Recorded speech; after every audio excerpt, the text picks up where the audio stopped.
ज्योति जगा लो, होगा दूर अंधेरा।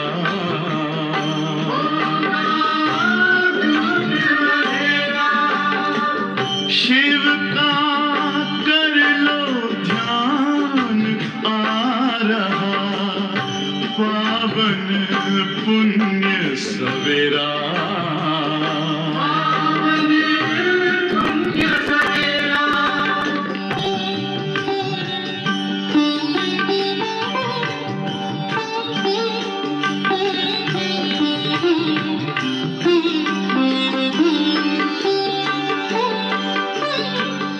तुम हो कौन, कहाँ से आए, अपने आप को जानो।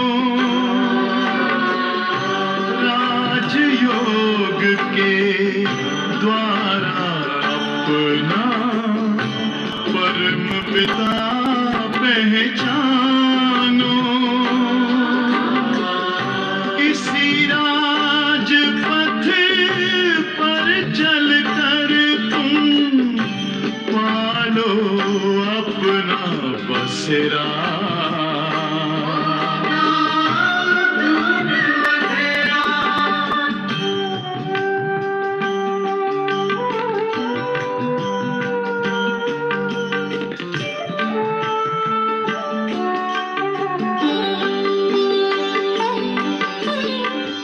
तुम हो आत्मा तन से न्यारे, परमात्मा को प्यारे। दिव्य गुणों को धारण करके योगी बनो दुलारे। ज्योति बिंदु ही तोड़ेगा ये माया मोह का घेरा।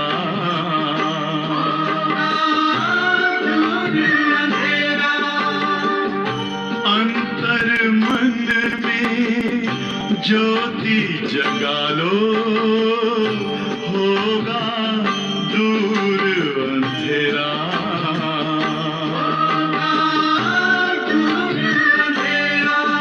ओम शांति, ओम शांति, ओम शांति।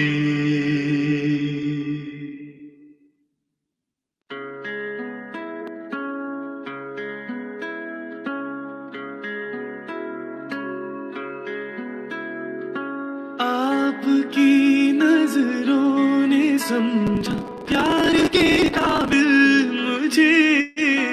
दिल की ये धड़कन ठहर जा, मिल गई मंजिल मुझे।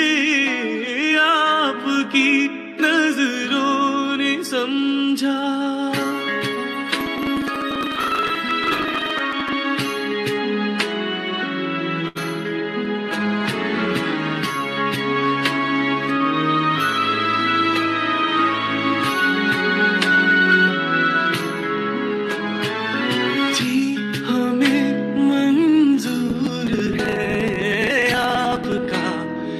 फैसला जी हमें मंजूर है, आपका ये फैसला।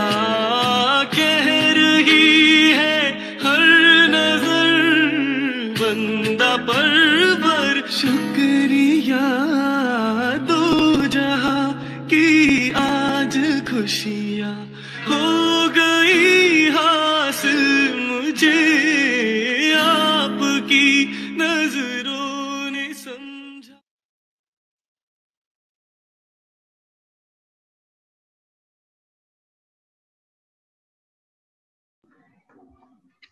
ओम शांति। Good morning. ओम शांति दीदी, good morning. Good morning. Good morning.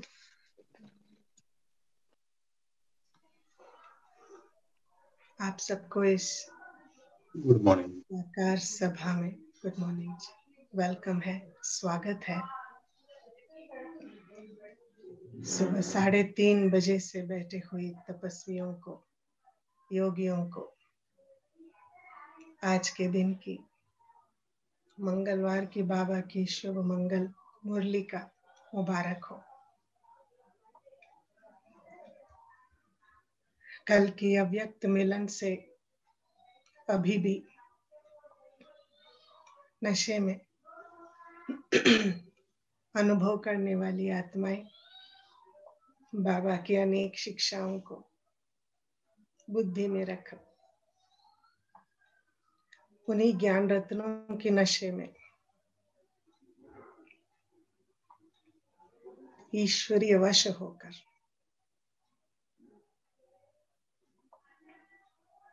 ईश्वरीय नशे के अनुभव में उड़ने वाले आप सब आत्माओं को मुबारक हो आज के दिन का। हर दिन जैसे ब्राह्मण जीवन में एक सेलिब्रेशन है, अगर हम संगम युग सेलिब्रेट नहीं कर सकते तो सतयुग भी सेलिब्रेट नहीं कर सकते। सतयुग इज फुल ऑफ सेलिब्रेशंस। हम कहते हैं कभी Nigeria is the country of greetings. उठते बैठते ग्रीटिंग बहुत है। बैठे हुए व्यक्ति को भी आप अच्छे से बैठो करके ग्रीट करेंगे, खड़ा है तो भी ग्रीट करेंगे, खा रहा है तो भी ग्रीट करेंगे, चल रहा है तो भी ग्रीट, मुस्कुरा रहा है तो भी ग्रीट करेंगे। हर बात बात में ग्रीटिंग है। और भारत की विशेषता क्या है? हर बात बात में सेलिब्रेशन है। वी सेलिब्रेट एवरीथिंग, क्योंकि सेलिब्रेट वही कर सकता है जो संपन्न है, जो संपूर्ण है। कमी नहीं ब्राह्मणों के जीवन में कोई, कमी नहीं ब्राह्मणों के जीवन में कोई, क्योंकि कारुण्य का खजाना भरने वाला शिव बाबा बोला भंडारी हमारा हमारा क्या लगता है? गुरु, सदगुरु, फादर, टीचर, एवरीथिंग, सब कुछ हमारा, सब कुछ बन के वो आया है हमको सब कुछ देने के लिए। इसीलिए कोई चीज की कमी नहीं है, कोई चीज की कमजोरी भी नहीं है। वो है तो ठीक है, नहीं है तो ठीक है। आज की बाबा की वाणी सुनते हैं। स्मृति में बैठना, ये आज मंगलवार, संगम युग का मंगलवार, हर दिन मंगलवार है। ये मंगल शब्द है ना, साधारण तरीके से हर किसी को उपयोग नहीं करते। मंगल सिर्फ विवाह के विषय में और पूजाओं के विषय में उपयोग करते।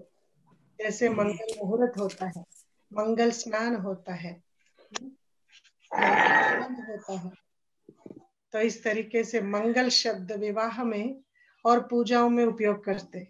और आप सब बाबा की सच्ची सजनिया परमात्मा साजन से मंगल मिलन मना रहे हैं और ज्ञान मंगल स्नान कर रहे हैं। तो कितना स्वयं को नशे से भरकर अभी बस हर घड़ी हमारी बदल रही है। अब से जीवन हमारी बिल्कुल श्रेष्ठ और मंगलमय हो रहा है। दुल्हन तो यही समझेगी ना कि मेरा जीवन अभी मंगलमय हो रहा है, बदल रहा है। तो ऐसे दिलाराम के सभी सजनिया दुल्हनिया तैयार होके इस नशे से मुरली सुनना। आज बाबा कहते मीठे बच्चे अपने स्वीट बाप को याद करो तो तुम सतो प्रदान देवता बन जाएंगे। सारा मदार ही याद की यात्रा पर है। प्रश्न है, जैसे बाप की कशिश बच्चों को होती है, वैसे किन बच्चों की कशिश सबको होगी? उत्तर है, जो फूल बने हैं। जैसे छोटे बच्चे फूल होते हैं, उन्हें विकारों का पता भी नहीं, तो वह सबको कशिश करते हैं। छोटे बच्चे फूलों की तरह, उनको विकारों की कोई कशिश नहीं, इसीलिए अट्रैक्ट बहुत करते हैं।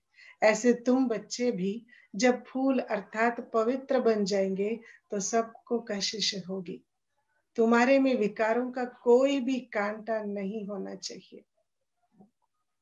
ओम शांति। रूहानी बच्चे जानते हैं कि यह पुरुषोत्तम संगम युग है। अपना भविष्य का पुरुषोत्तम मुख देखते हो, अपना भविष्य का मुख चेहरा देखते हो कि कैसा हमारा चेहरा है, आने वाले कल में हम क्या बनेंगे, कैसे दिखेंगे। पुरुषोत्तम चोला देखते हो, एक तो चेहरा, दूसरा चोला। ड्रेस कौन सा पहनने वाले हैं कल? अगर कल कोई बहुत इंपॉर्टेंट काम है, मीटिंग है या बाहर जाना है, तो ड्रेस तो सेट करके रखते हैं ना पहले ही। ऐसे नहीं बस जब जाना होता है तब ढूंढते लग पड़ते हैं, तब आयनिंग करते हैं, ऐसा तो नहीं ना। अगर मीटिंग इंपॉर्टेंट है और पहले से नोटिस है, तो फिर हम पहले से तैयारी करते हैं अच्छे से। तो बाबा कहते हैं, क्या पुरुषोत्तम मुख याद है? पुरुषोत्तम चोला देखते हो, फील करते हो कि हम फिर नई दुनिया सतयुग में इनकी वंशावली में जाएंगे, अर्थात सुखधाम में जाएंगे, अथवा पुरुषोत्तम बनेंगे। किसकी वंशावली? लक्ष्मी नारायण की वंशावली में जा रहे हैं, तो फीचर्स भी उन्हीं की तरह होगी ना। बैठे बैठे यह विचार आता है, बैठे बैठे ये विचार आते हैं।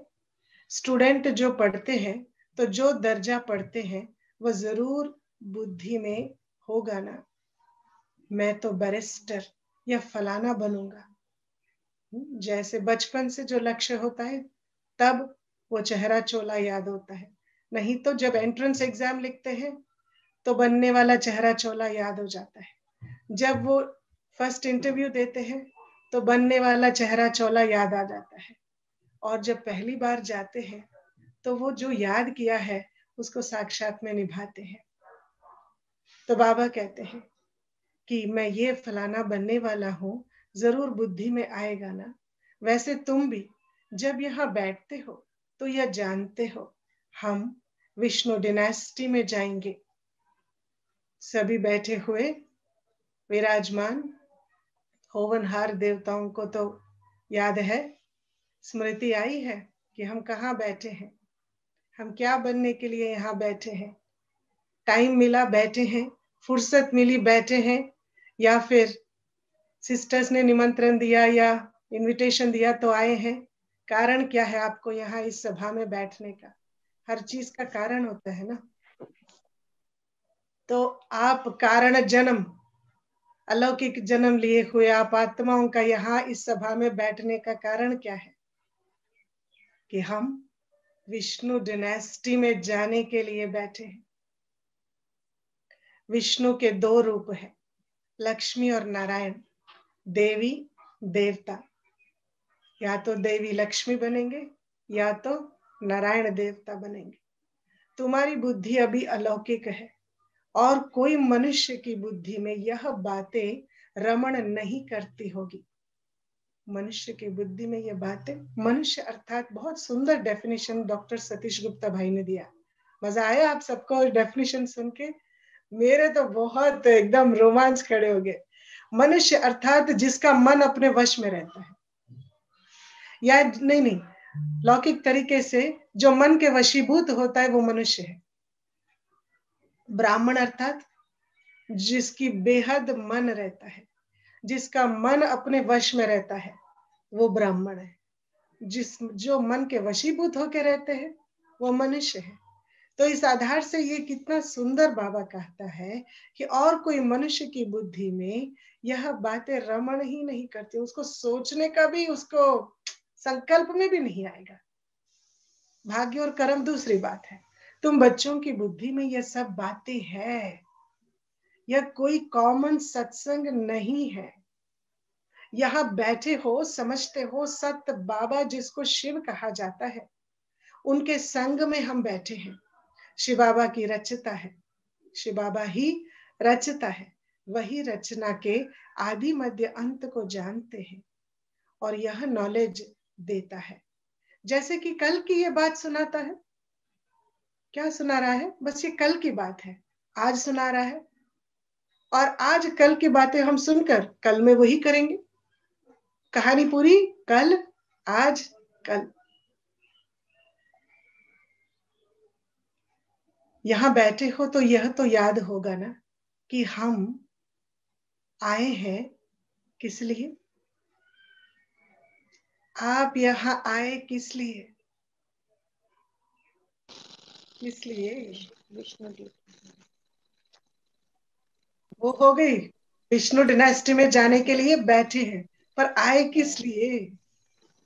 अब आप ये गीत नहीं, बाबा का आपने बुलाया इसलिए ऐसे गीत नहीं गाए। भाई के लिए बाबा का कर्तव्य पूरा करने के लिए। कर्तव्य पूरा करने, क्या बात है। ईश्वरी कार्य, हमारा कर्म कर्म करने के लिए। हमारे कर्म हमको करने के लिए बैठे। और थोड़ा ज्यादा नशे वाला है, 3:30 से जो बैठे हैं, वो बोले ज्यादा नशे वाला। आप यहाँ आए किस लिए? बाबा बोल रहा है, ये बाबा देवता बनने के लिए। हम्म, देवता बनने के लिए। ये बाबा कहता है रिजुवनेट होने के लिए बैठे। रिजुवनेट, और रिजुविनेट, जो थे वो बनने के लिए, क्योंकि हम तो अपने आप न बन सकते, न सोच सकते कि हम देवी देवता बन सकते हैं, न स्वप्न संकल्प में हमको आया तो भी विश्वास नहीं किया, विश्वास किया तो भी तरीका मालूम नहीं पड़ा, तरीका मालूम है फिर भी अकेले नहीं कर सकते, मदद नहीं मिला, अभी ये सब हो रहा है। तो बाबा कहते हैं रिजुवनेट होने, अर्थात यह शरीर बदल देवता शरीर लेने के लिए। आत्मा कहते हमारा यह तमो प्रधान पुराना शरीर है, इसे अभी बदलकर ऐसा ऐसा ऐसा कैसे? यह हमारा शरीर तमो प्रधान हुआ है, महसूस करते अंदर से ये शरीर हमारा तमो प्रधान। जब हम भविष्य चोला को देखकर महसूस कर सकते हैं, तो अब की ये शरीर को भी महसूस करते हैं, इस अवस्था को तमो प्रधान ये महसूस कर सकते हैं। तब क्या लगता है हमको? बाबा हमारा ये शरीर अभी बदलना है, तमो प्रधान हो गया है, हमको ऐसा ऐसा कैसे? सत्व प्रधान, अर्थात सत्व प्रधान बनना। हाँ जी, अर्थात लक्ष्मी नारायण, अर्थात सत्युगी। हमको ऐसा ऐसा लक्ष्मी नारायण बनने का है। एम ऑब्जेक्ट कितनी श्रेष्ठ है। पढ़ाने वाला टीचर जरूर पढ़ने वाले स्टूडेंट से होशियार होगा ना। पढ़ते हैं, पढ़ाते हैं। कौन पढ़ाता है? जो पढ़ाता है वह अच्छे कर्म भी सिखलाता है, तो जरूर ऊंच होगा ना। तुम जानते हो हमको सबसे ऊंचते ऊंच भगवान पढ़ाता है। भविष्य में हम सो देवता बनेंगे। कभी भी पूरे कल्प में हमको भगवान ने नहीं पढ़ाया, माँ बाप ने पढ़ाया, ऋषि मुनि ने पढ़ाया, गुरु गोसाइयों ने पढ़ाया, टीचर संबंधियों ने पढ़ाया, बड़े बुजुर्गों ने पढ़ाया, परिस्थितियों ने पढ़ाया, हमारे हार ने, हमारे कर्म ने हमको पढ़ाए, हमारे समझ से हम पढ़े, परंतु भगवान ने कभी नहीं पढ़ाया। तो इस बात की नशा होना चाहिए। हमने बहुतों से सीख लिया, बहुत कुछ दुनिया से, प्रकृति से, बहुत कुछ समय से भी सीखा, परंतु अभी हम भगवान से सीखते हैं। भविष्य में हम सो देवता बनेंगे। ऊंचते ऊंच भगवान पढ़ाता है। हम जो पढ़ते हैं सो भविष्य नई दुनिया के लिए है, और कोई को नई दुनिया का पता ही नहीं है। तुम्हारी बुद्धि में अब आता है कि ये लक्ष्मी नारायण नई दुनिया के मालिक थे, तो जरूर फिर रिपीट होगा। तो बाप समझाते हैं तुमको पढ़ाकर मनुष्य से देवता बनाता हूं। कौन गारंटी करेगा इतना? LLB कॉलेज में ज्वाइन होंगे, परंतु लॉ फुल पास करेंगे, लॉयर बनेंगे, अच्छे सक्सेसफुल लॉयर बनेंगे, गारंटी नहीं है। कभी पास कर भी लेंगे तो पढ़ेंगे LLB, बनेंगे कुछ और, एक्टर बन सकते हैं, परंतु यहाँ बाबा गारंटी करता है कि ये पढ़ाई बाप समझाता है, तुमको पढ़ाकर मैं मनुष्य से देवता बनाता हूँ। देवताओं में भी जरूर नंबरवार होंगे ना, दैवी राजधानी होती है ना। तुम्हारा सारा दिन यही ख्यालात चलता होगा कि तुम्हारा सारा दिन यह ख्यालात चलता होगा, भगवान हमारे बारे में समझ रहा है ऐसा करके, क्या कि मेरे बच्चे सारा दिन यही ख्यालात करते होंगे। क्या ख्यालात? कौन से ख्यालात कर रहे हैं सभी? आज ये बाबा जरूर सोच रहा है, तो हमको इसका बाबा की सोच का ख्याल, लक्ष्मी नारायण लक्ष्मी नारायण जैसा बनना है। हाँ जी, देवता बनना है हमको। हाँ, मनुष्य से देवता बन गए। बच्चों को सारा दिन यही ख्यालात चलता होगा, तो भगवान की सोच का इज्जत रखनी है। तो फिर क्या सोचना है हमें? बाबा कहता है कि मैं आत्मा हूं। सारा दिन तुम्हारा यही ख्यालात चलता होगा कि मैं आत्मा हूं। हमारी आत्मा जो बहुत अभी पतित थी, सो अब पावन बनने के लिए पावन बाप को याद करती है। याद का अर्थ भी समझना है। आत्मा याद करती है अपने स्वीट बाप को। बाप खुद कहते हैं, बच्चे मुझे याद करने से तुम सत्तो प्रदान देवता बन जाएंगे। सारा मदार याद की यात्रा पर ही है। बाप जरूर पूछेंगे, बच्चे कितना समय याद करते हो? याद करने में ही माया की लड़ाई होती है। तुम खुद समझते हो यह यात्रा नहीं, परंतु जैसे कि एक कभी कभी यात्रा बदल जाती है। हम समझते हैं लॉन्ग ड्राइव पे चलो, 3:30 बजे उठ गए, अभी तो बस और कोई काम नहीं है, बाबा को याद करना है। परंतु हमको क्या पता, कभी कभी खुद की रची हुई ट्रैफिक जाम में हम ही फंस जाते। बाबा कहता है, कितना समय याद करते हो? याद करने में ही माया की लड़ाई होती है। तुम खुद समझते हो कि यह तो याद की यात्रा है, परंतु ये यात्रा नहीं, जैसे कि कोई लड़ाई हो जाती है। इसमें विघ्न बहुत पड़ते हैं। याद की यात्रा में रहने में भी ही माया विघ्न डालती है, अर्थात याद बुला देती है। कहते भी है बाबा, हमको आपकी याद में रहने में माया के तूफान तो बहुत लगते हैं। नंबर 1 तूफान है देह अभिमान, फिर है काम, क्रोध, लोभ, मोह, बहुत सारे ऑब्स्टिकल्स है। आज काम का तूफान, कल क्रोध का तूफान, लोभ का तूफान आया। आज हमारी अवस्था अच्छी रही, कोई भी तूफान नहीं आया। याद की यात्रा में सारा दिन रहे, बड़ी खुशी की बात है, कांग्रेचुलेशंस। बाबा को बहुत याद किया, याद में प्रेम के आंसू भी बहते रहे। वाह वाह वाह वाह।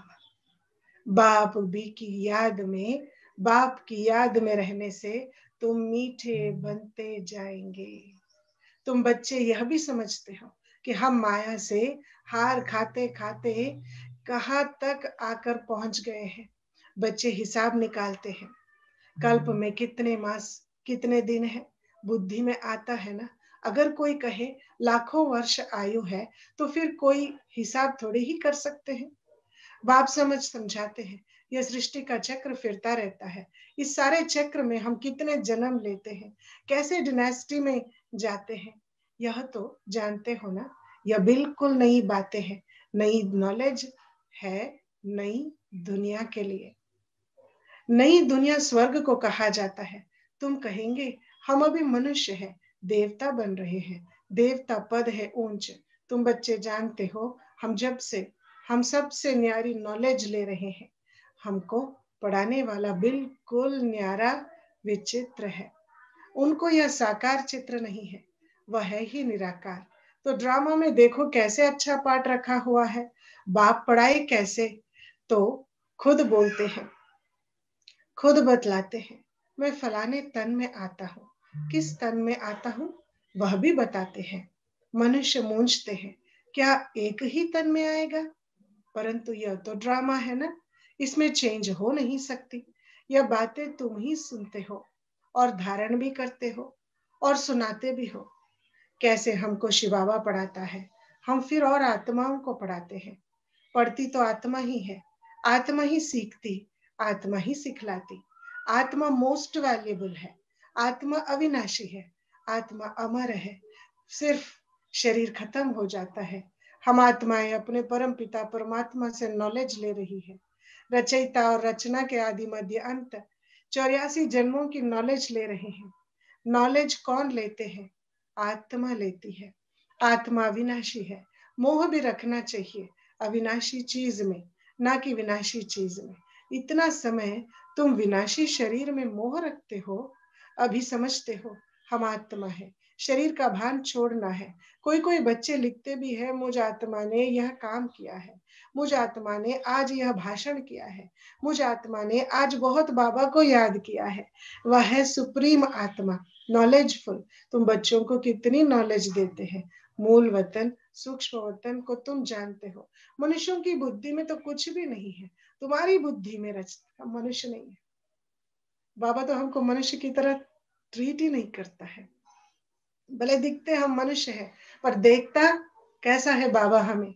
हम दिखते मनुष्य जैसे, पर देखने वाला हमको कैसे देख रहा है। क्या उसकी नजर जो मेरे लिए है, मुझ आत्मा को भी वैसी ही नजर है। ये घड़ी घड़ी स्वयं को चेक करने की बात है। तुम्हारी बुद्धि में है रचता कौन है। इस मनुष्य सृष्टि का क्रिएटर गाया जाता है, तो जरूर कर्तव्य में आते हैं। तुम जानते हो और कोई मनुष्य नहीं जिसको आत्मा परमात्मा बाप याद हो। बाप ही नॉलेज देते हैं कि अपने को आत्मा समझो। तुम अपने को शरीर समझ उल्टे लटक पड़े हो। आत्मा सत्य चित्त आनंद स्वरूप है। आत्मा की सबसे जास्ती महिमा है। आत्मा की एक बाप को याद करती है। एक बाप के आत्मा की कितनी महिमा है। वही दुख हरता सुख करता है। मच्छर आदि की तो महिमा नहीं करेंगे कि वह दुख हरता सुख करता है। ज्ञान का सागर है ना, नहीं, यह बाप की महिमा है।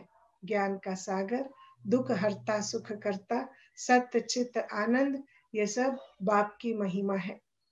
तुम भी हर एक खुद दुख हरता सुख करता हो, क्योंकि उस बाप के बच्चे हो ना, जो सबका दुख हर कर और सुख देता है।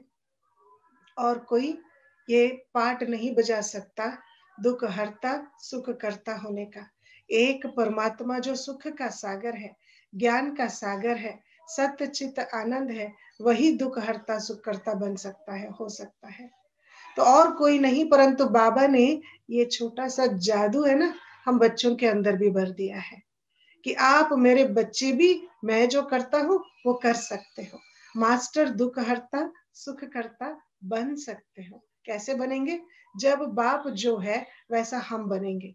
वो 2 क्वालिटीज बाबा ने बताया, एक है ज्ञान का सागर, दूसरा है सत्य चित्त आनंद स्वरूप। तो हमको भी मास्टर ज्ञान सागर बनेंगे तो दूसरों को हम स्वयं को हील करते हुए दूसरों को हील करने की वो जो शक्तिशाली शब्द, जो मंत्र बनकर उन आत्माओं का पूरा हील कर सकता है, दुख हर सकता है। क्योंकि दुनिया में भी ऐसे हीलर्स है ना, उनको क्या कहते हैं, उनको वही कहते हैं ना हीलर्स। तो वो बस हाथ लगाते या उनका एक ऐसा अंग होता है वो लगाते ही वो ठीक हो जाते हैं। बहुत है ऐसे। हमने देखा कि हमारी छोटी नानी अर्थात नानी की देवरानी, तो उनके पास कई लोग आते थे। हम पूछते ये लोग क्यों आए आज, तो कहते आज है ना इनको पैर का दर्द है, नानी ठीक करेगी। मैंने कहा नानी तो डॉक्टर नहीं है, कैसे ठीक करेगी। तो उनके पाँव में, हाथ में नहीं, पाँव में शफा है। उनके पाँव थोड़ा सूजा हुआ रहता है, वो पाँव से जिनको भी टच करेंगे, जहां भी दर्द होगा उसको ऐसे ऐसे फिराएंगे और दर्द ऐसा गायब हो जाएगा। हमको तो वंडर लगता है, ये तो मैजिक हो गई। तो नानी भगवान है क्या? नहीं नहीं, वो भगवान से कम भी नहीं मानते। डॉक्टर के पास नहीं जाते, घर पे आ जाते। और पैर पे दर्द है, ऐसे हाथ पे दर्द है, पैर फिलाएगी। कहीं भी है, उनको छूट है, उनके पैर से वो पेट में भी ऐसे फिरा सकती है। ऐसे मतलब वो फिर क्या करती है, अच्छे से एकदम लोग आने से पहले बाल से धो के अच्छे से 1 घंटा पूजा करती है, आरती देती है, गीत गाती है, सब जा फिर किसी से बात नहीं करेगी। उसकी अपनी धारणा है, उनको लगता है कि भगवान मुझे यूज कर रहा है तो मैं क्यों ना इस निष्ठा से करूं। तो अगर कोई भगवान को यूज कर रहा है, समझ जाता है, तो कितनी निष्ठा नियम से वो करने की कोशिश करता है दूसरों को वो भला करने के लिए।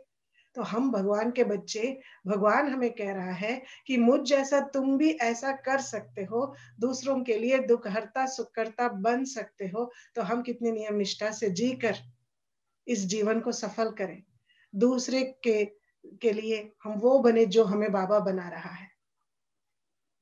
बाबा कहता है कि तुम बच्चे, तुम भी हर एक को खुद दुख हरता सुख करता हो, क्योंकि उस बाप के बच्चे हो ना जो सबका दुख हर कर और सुख देने वाला है, सुख देता है। सो भी आधा कल्प के लिए या नॉलेज और कोई में नहीं है। नॉलेजफुल एक ही बाप है, हमारे में नो नॉलेज। नॉलेज एक में है, वो देगा तो ही हमको मिलेगा, और हमारे में नो नॉलेज।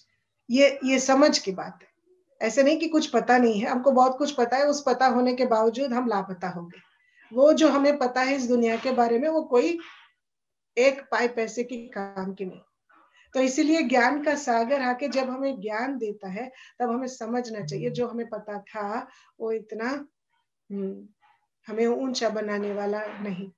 तो नॉलेजफुल एक ही बाप है, हम में तो कोई नॉलेज नहीं है, नो नॉलेज। एक बाप को ही नहीं जानते हैं तो बाकी फिर क्या नॉलेज होगी। अभी तुम फील करते हो, हम पहले नॉलेज लेते थे, कुछ भी नहीं जानते थे। अर्थात जो जानते थे उससे हमारा कोई लाभ, कोई फायदा, कोई अपलिफ्टमेंट नहीं हुई। अभी जो बाबा को जाना, फिर बाबा को समझा सुना, तब जो सुना था वो भी मीनिंगफुल लगता है। Everything becomes meaningful now. पुराना हो हद का भी मीनिंगफुल लगता है। कोई पहले गुस्से से बात करता है तो अच्छा नहीं लगता था, अभी कोई गुस्से से बात करता है, भले अच्छा लगता नहीं लगता, परंतु समझ तो आ गई है कि ये तो बस अकाउंट क्लियर हो रहा है। कम से कम दुख नहीं लेते हैं, चिंता नहीं करते हैं, ना ही उस गुस्से को वापस करने की कोशिश करते हैं। हम समझ जाते, स्वीकार कर लेते। अर्थात जो पुराना नया सब कुछ हमारा अच्छा हो गया। अभी तुम फील करते हो कि हम पहले नॉलेज लेते थे, कुछ भी नहीं जानते थे, बेबी थे, छोटे बच्चे थे, नॉलेज नहीं होती है और कोई अवगुण भी नहीं होता। इसलिए उनको महात्मा कहा जाता है क्योंकि पवित्र है ना। बच्चों को महात्मा कहा जाता है क्योंकि पवित्र है।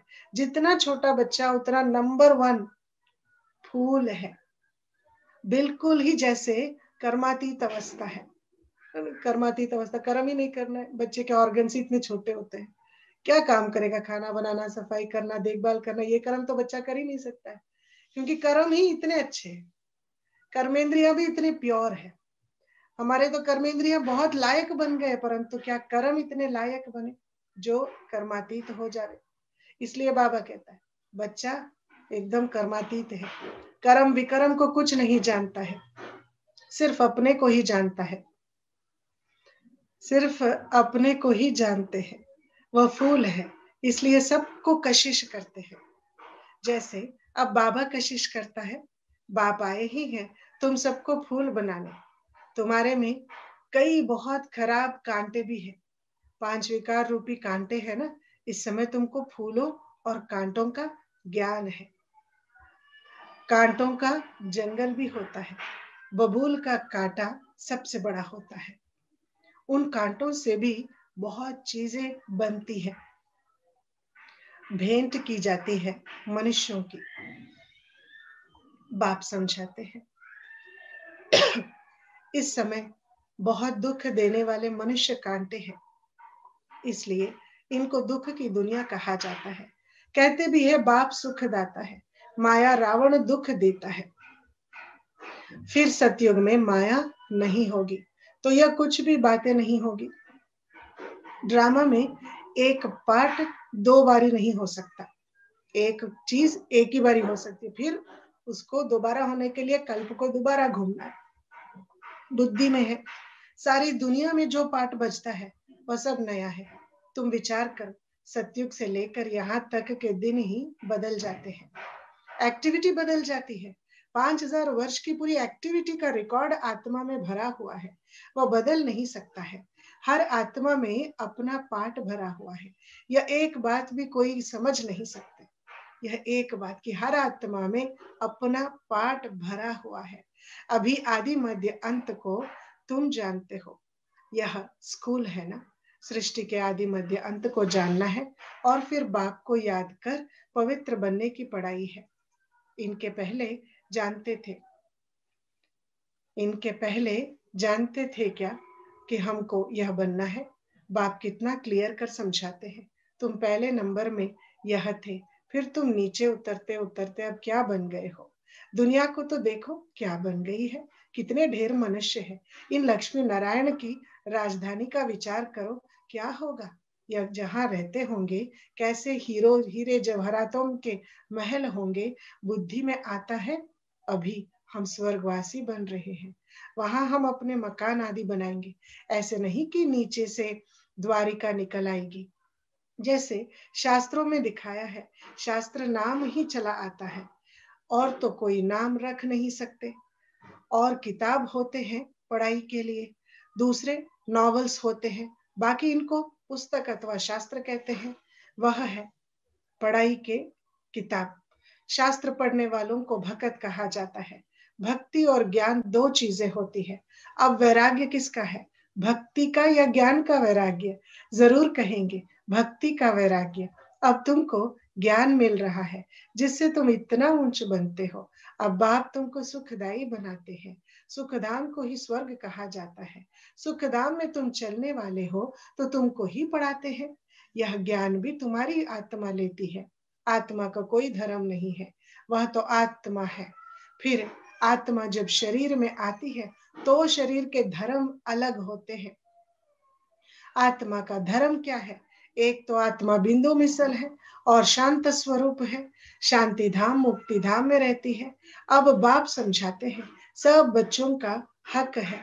बहुत बच्चे हैं जो और धर्मों में कन्वर्ट हो गए हैं, वह फिर नंबर निकल कर अपने असली धर्म में आ जाएंगे। जो देवी देवता धर्म छोड़ दूसरे धर्म में आ गए हैं वह सब पत्ते लौट कर आ जाएंगे अपनी जगह पर।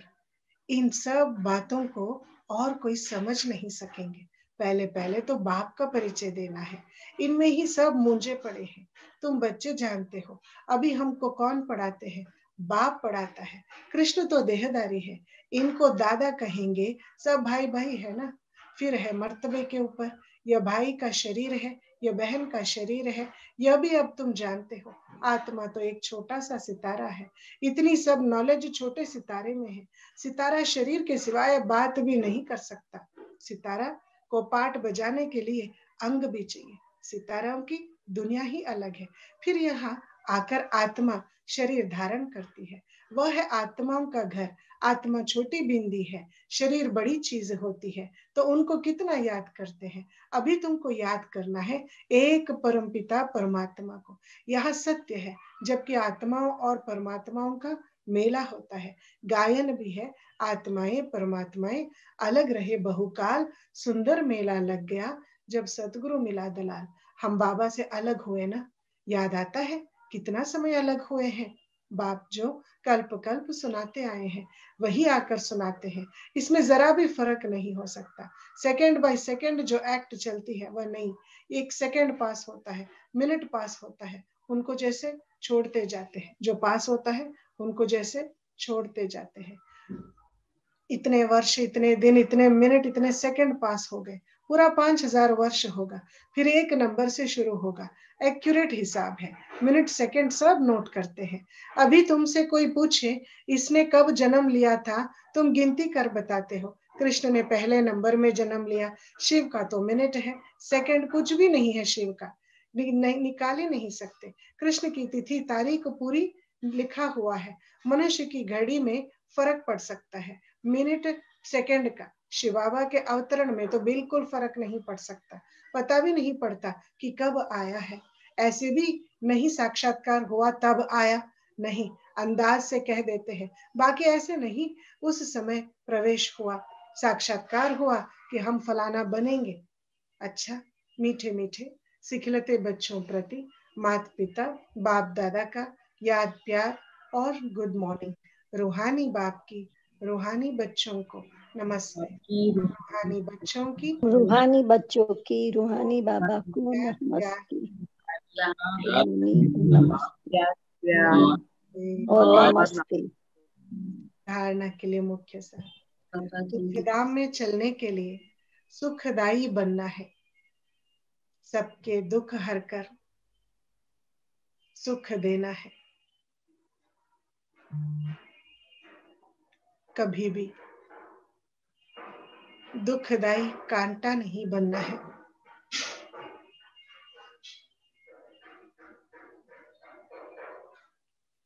इस विनाशी शरीर में आत्मा ही मोस्ट वैल्यूएबल है।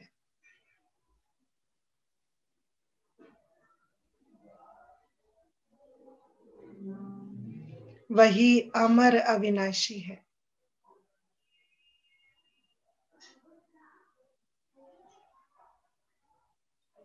इसलिए अविनाशी चीज से प्यार रखना है।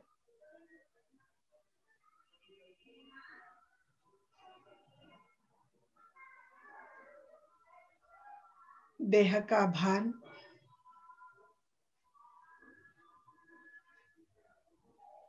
मिटा देना है।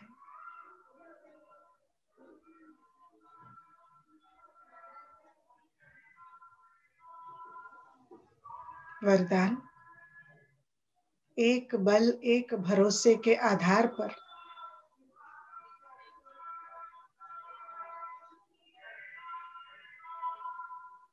मंजिल को समीप अनुभव करने वाले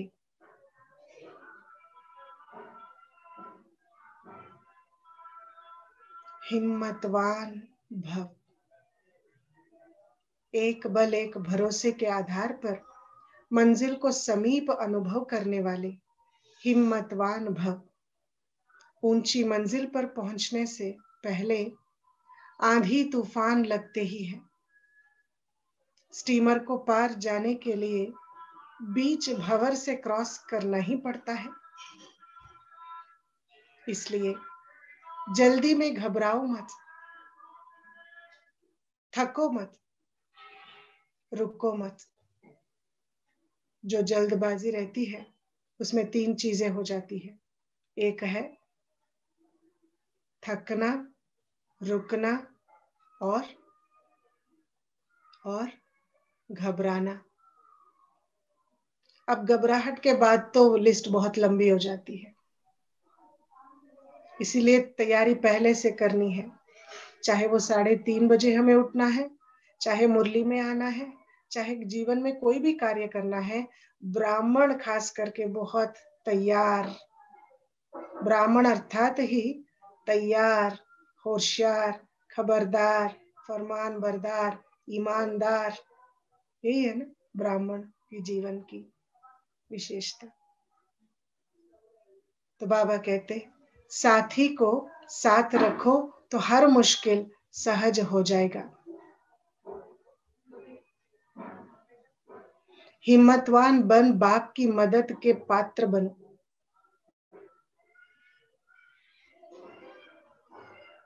एक बल एक भरोसा।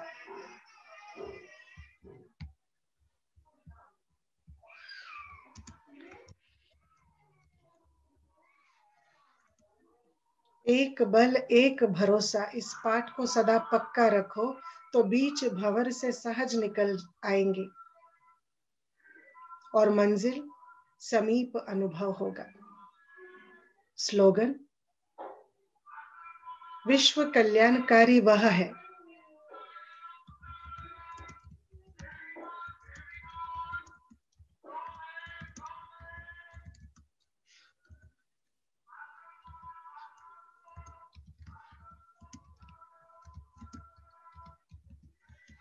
विश्व कल्याणकारी वह है जो प्रकृति सहित हर आत्मा के प्रति शुभ भावना रखता है।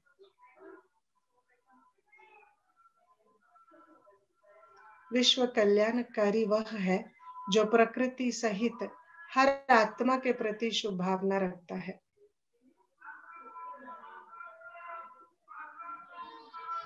तो बाबा साथी हमारा जो सदा साथ निभाने वाले हैं, ऐसे साथी के सदा मदद लेने के हिम्मतवान बच्चे हम। हर घड़ी हर समय उसको अपनी नजरों में समाये रखना, यादों में बसाए रखना और दिल में छिपाए रखना। चलिए बाबा को 1 मिनट हम याद करेंगे। ओम शांति।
कहीं ना, तेरे बिना भी क्या जीना हो साथी रे,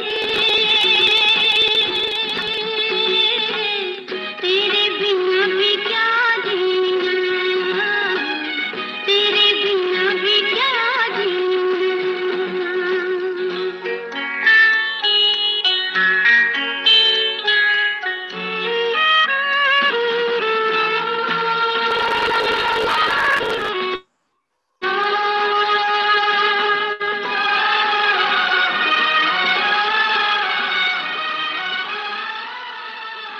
ओम शांति। गुड मॉर्निंग भाई जी। ओम शांति। गुड आपको मॉर्निंग। बहुत बहुत दिल से स्वागत है, फूलों से स्वागत है, और सभी ताली भी बजाकर एक हाथ की, दो हाथ की, दोनों भी बाप भाई जी का स्वागत करें। Thank you Baba.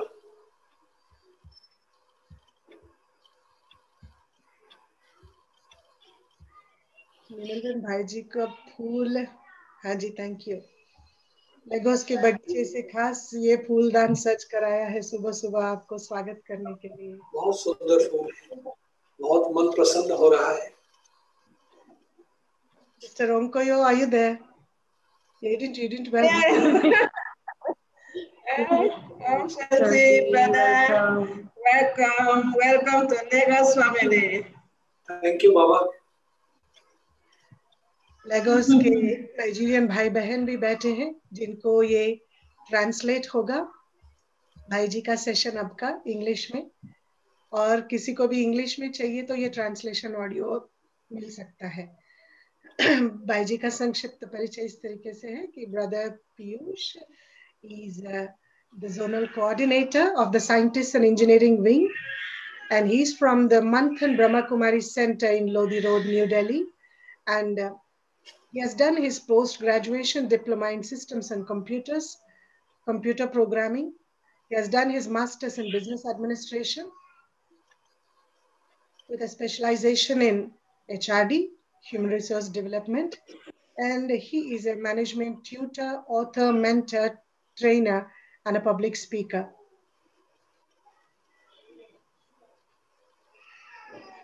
He has visited and served many souls of all the cadres from Central Bureau of Investigation, CBI Academy, Ghaziabad, and National Thermal Power Corporation Limited, NTPC, Dadri UP, Engineers India Limited, EIL, and Metro Rail Corporation Limited, PMRC Delhi. Till now, brother has conducted more than 1,500 seminars with various colleges, schools, universities, industries, banks, hospitals, public sector undertakings, both of central and state ministries, served in jails, etc. And his corporate client list is very long, and to name few are Oil India Limited, Airports Authority of India, Indian Meteorological Department, Central Public Works Department, Indian Railways, Northern Railway Housing and Urban Development Corporation, HUDCO, NBCC, and Indian Renewable Energy Development Agency, Steel Authority of India Limited, DRDO, Bharat Heavy Electricals, BHEL, Hindustan Petroleum Corporation, Kazaria Ceramics, Indraprastha Gas Limited, Dedicated Freight Corridor Corporation of India Limited, Delhi Development Authority, Indian Oil Corporation, IOCL, All India Institute of Medical Science, Indian Institute of Technology, Hindustan Unilever Limited, Tata Group, Banaras Hindu University, National Disaster Management Authority. The list is very big. I'm sure those who are sitting in different places of the world are aware of these organizations because they are very famous, they are very powerful, and they are very active in India. Those who know about Bharat, they know how they function. So they are all well-educated people in these organizations that brother has addressed. He participated in 8 out of the total 10 disaster management campaigns organized by scientists and engineering wing across India, represented by Brahma Kumaris. He represented Brahma Kumaris Ishwariya Vishwavidyalaya in various and national conventions and also presented his papers. He conducts bhattis, public programs called Khushnuma Zindagi Wa, Khushi aur Tanav, Aap Swayam Kare Chunav, Vyapar Bade Kaise, Tanav Ghate Kaise. Wonderful slogan like punch words. These slogans are, these topics are. And I'm sure we will listen once about these topics. But for now, brother has come to share about Bap Saman, to make our life from morning 3:30. We all have been sitting in a bhatti to experience more and more, to emerge the inner state of being Bap Saman. So this project of being Bap Saman, we are here to take more inspirations from our sweet divine brother Brahma Kumar Piyush Bhaiji. Thank you so much, Bhaiji. We are more happy and honored to have you here in the gathering. Welcome. Om Shanti. Thank you, Baba. Voice and video is okay? Absolutely. Thank you. Om Shanti. आप सभी भाई बहनों से मिलकर मुझे बहुत प्रसन्नता हुई है।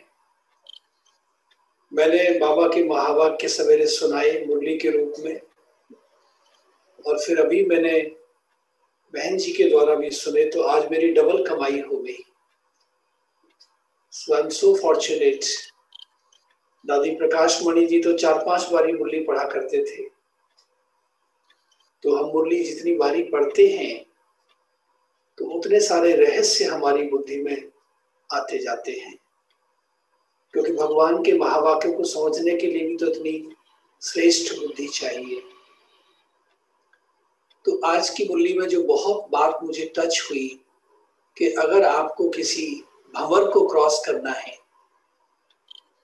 तो आपको तूफानों से होकर गुजरना पड़ेगा ना, एक बल और एक भरोसा। तो जब ये शब्द मेरे कानों में गूंजे, मैं 3-4 बारी सवेरे से पढ़ चुका हूं ऐसे तो ये मुरली, तो तुरंत मेरे सामने ब्रह्मा बाबा का चित्र आ गया। और मैं अपने मैनेजमेंट के लेक्चर्स में ये बहुत बारी बात बताता हूं, आपने सुनी भी होगी। ये रामायण का प्रसंग है कि अंगद जब रावण के दरबार में गए तो अपना पैर वहां जमा दिया, फिर वापस आए तो बंदरों ने पकड़ लिया। कहा, अंगद अगर रावण ने तुम्हारा पैर उठा दिया होता तो क्या होता? अंगद ने कहा, नहीं, सुनो। तो अंगद मुस्कुराए और उन्होंने बहुत प्यारा उत्तर दिया। कहा, मैंने भगवान का नाम लेके अपना पैर जमा दिया।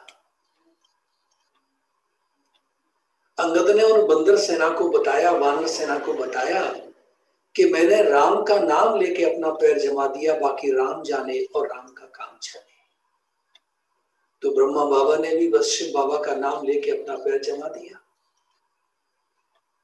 और आज तक भी कोई हस्ती ऐसी पैदा नहीं हुई कि ब्रह्मा बाबा के पैर को उठा सके, क्योंकि ब्रह्मा बाबा के पीछे शिव बाबा का हाथ था।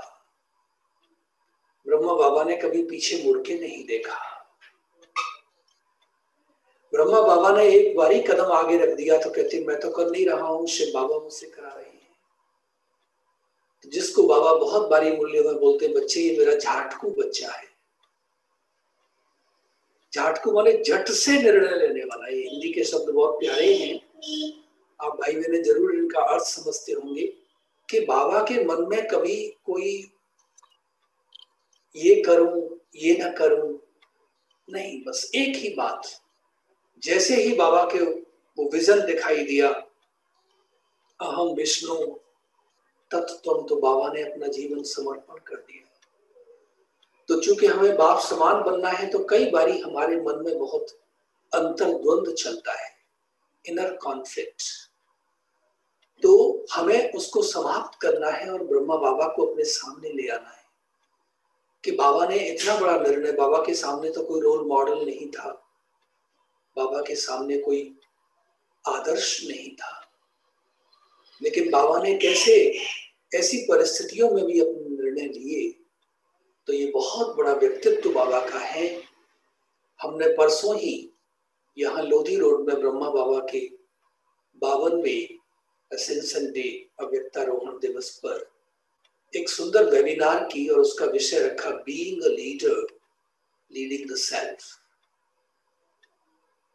स्वयं का नायक ही महानायक।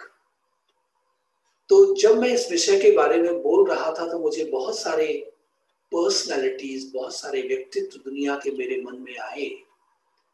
जैसे हम भारत की बात करें तो महात्मा गांधी का नाम मेरे मन में आया, और आप लोग पता नहीं जानते हैं कि नहीं, डॉक्टर राजेंद्र प्रसाद जो भारत के पहले राष्ट्रपति, वो भी बहुत अच्छे लीडर रहे हैं। लाल बहादुर शास्त्री, उनका भी बहुत नाम यहाँ श्रद्धा से लिया जाता है भारत में। मेरे मन में अब्राहम लिंकन का नाम आया, मेरे मन में नेल्सन मंडेला जी भी आए, मेरे मन में विवेकानंद का नाम भी आया, मेरे मन में अब्दुल कलाम जी का नाम भी आया। तो इन आत्माओं की बहुत विशेषताएं रही। वो आत्माओं ने हजारों लाखों लोगों को लीड किया, वो उनके लिए एग्जाम्पल बन गए। लेकिन जब मैंने ब्रह्मा बाबा के बारे में सोचा तो इन सारे नेताओं के गुण और उससे भी ज्यादा ब्रह्मा बाबा के अपने व्यक्तित्व में थे। इसलिए बाबा को हम वर्सेटाइल पर्सनालिटी, इसको इंग्लिश में कह सकते हैं। इसके लिए हिंदी में एक बहुत सुंदर शब्द आता है, बहुमुखी प्रतिभा के धनी। सेवरल क्वालिटीज इक्वली डेवलप्ड, ये ऐसे व्यक्तित्व बहुत रेयर होते हैं। तो ब्रह्मा बाबा अपने आप में क्या कहें, खुली किताब। एक बारी महात्मा गांधी से किसी ने पूछा कि हम आपके जीवन से कुछ सीखना चाहते हैं, तो बापू गांधी ने कहा कि मेरा जीवन तो खुली किताब है, इट्स ओपन बुक।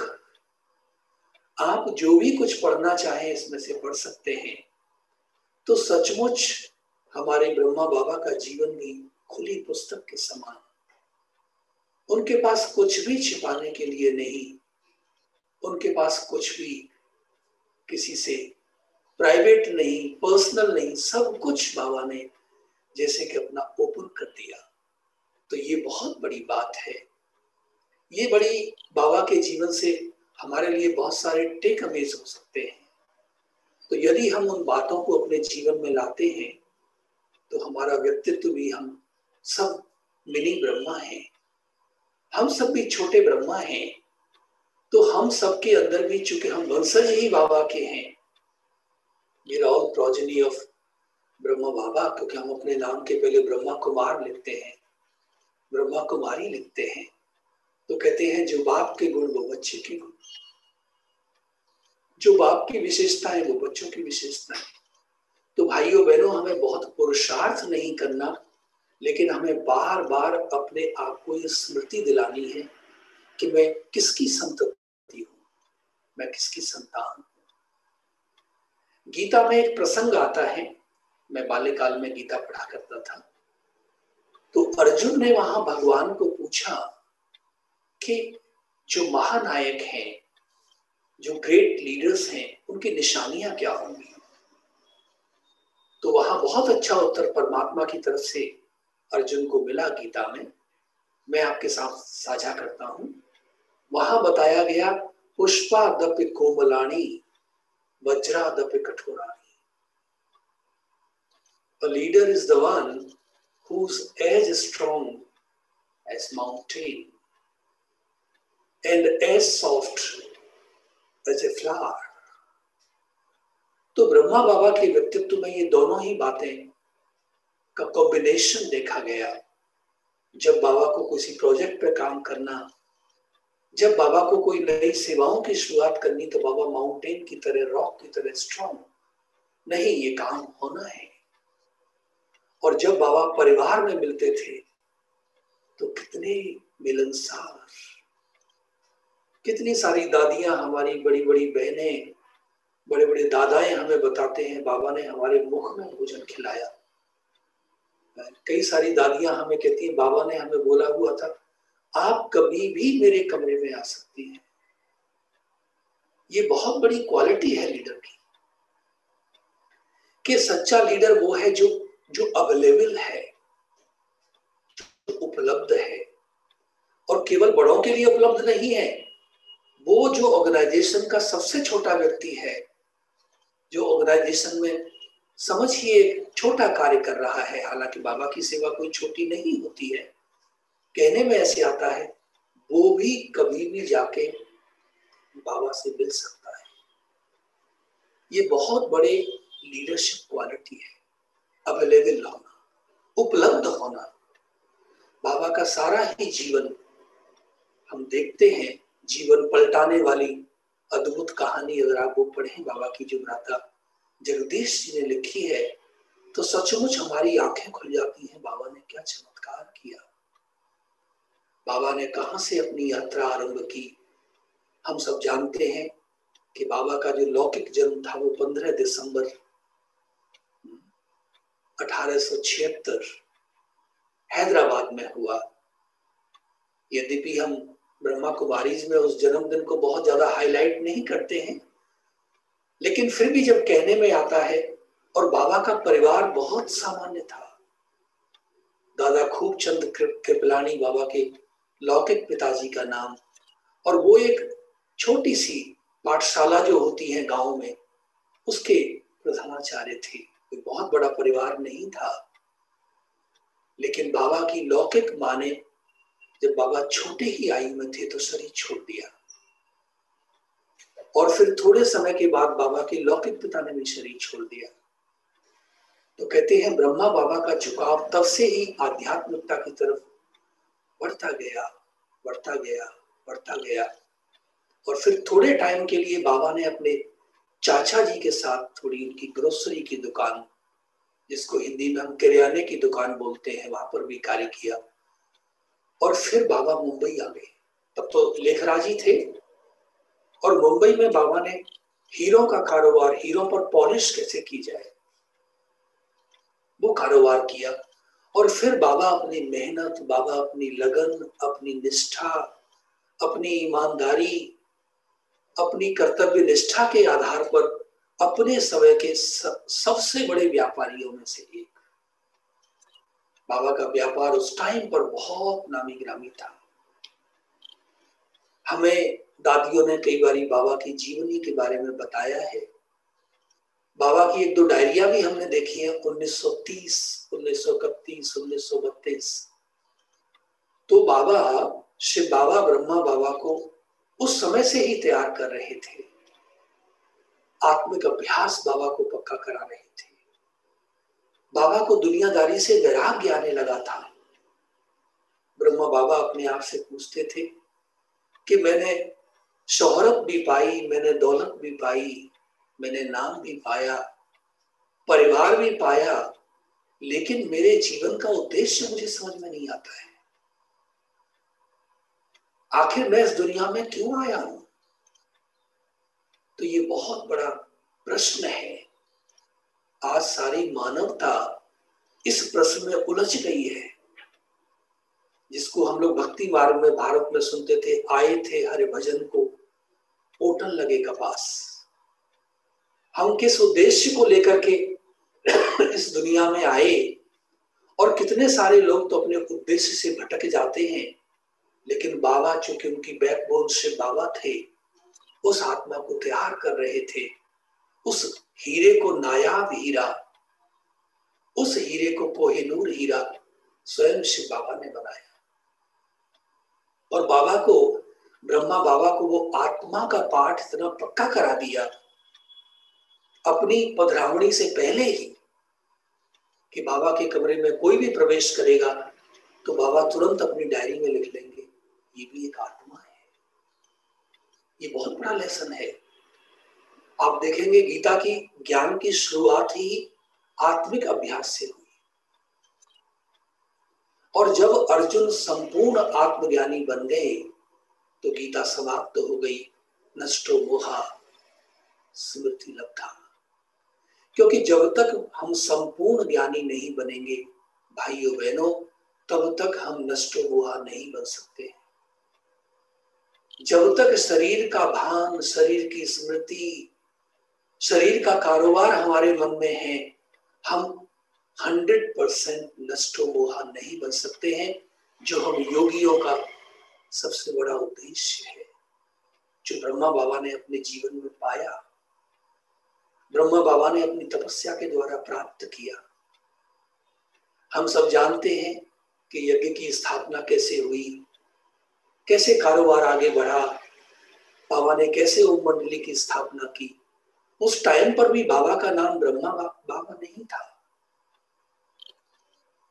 थोड़े समय के बाद हैदराबाद में ये सब कारोबार हुआ और फिर वो सारा ग्रुप 182 लोग कराची आ गए।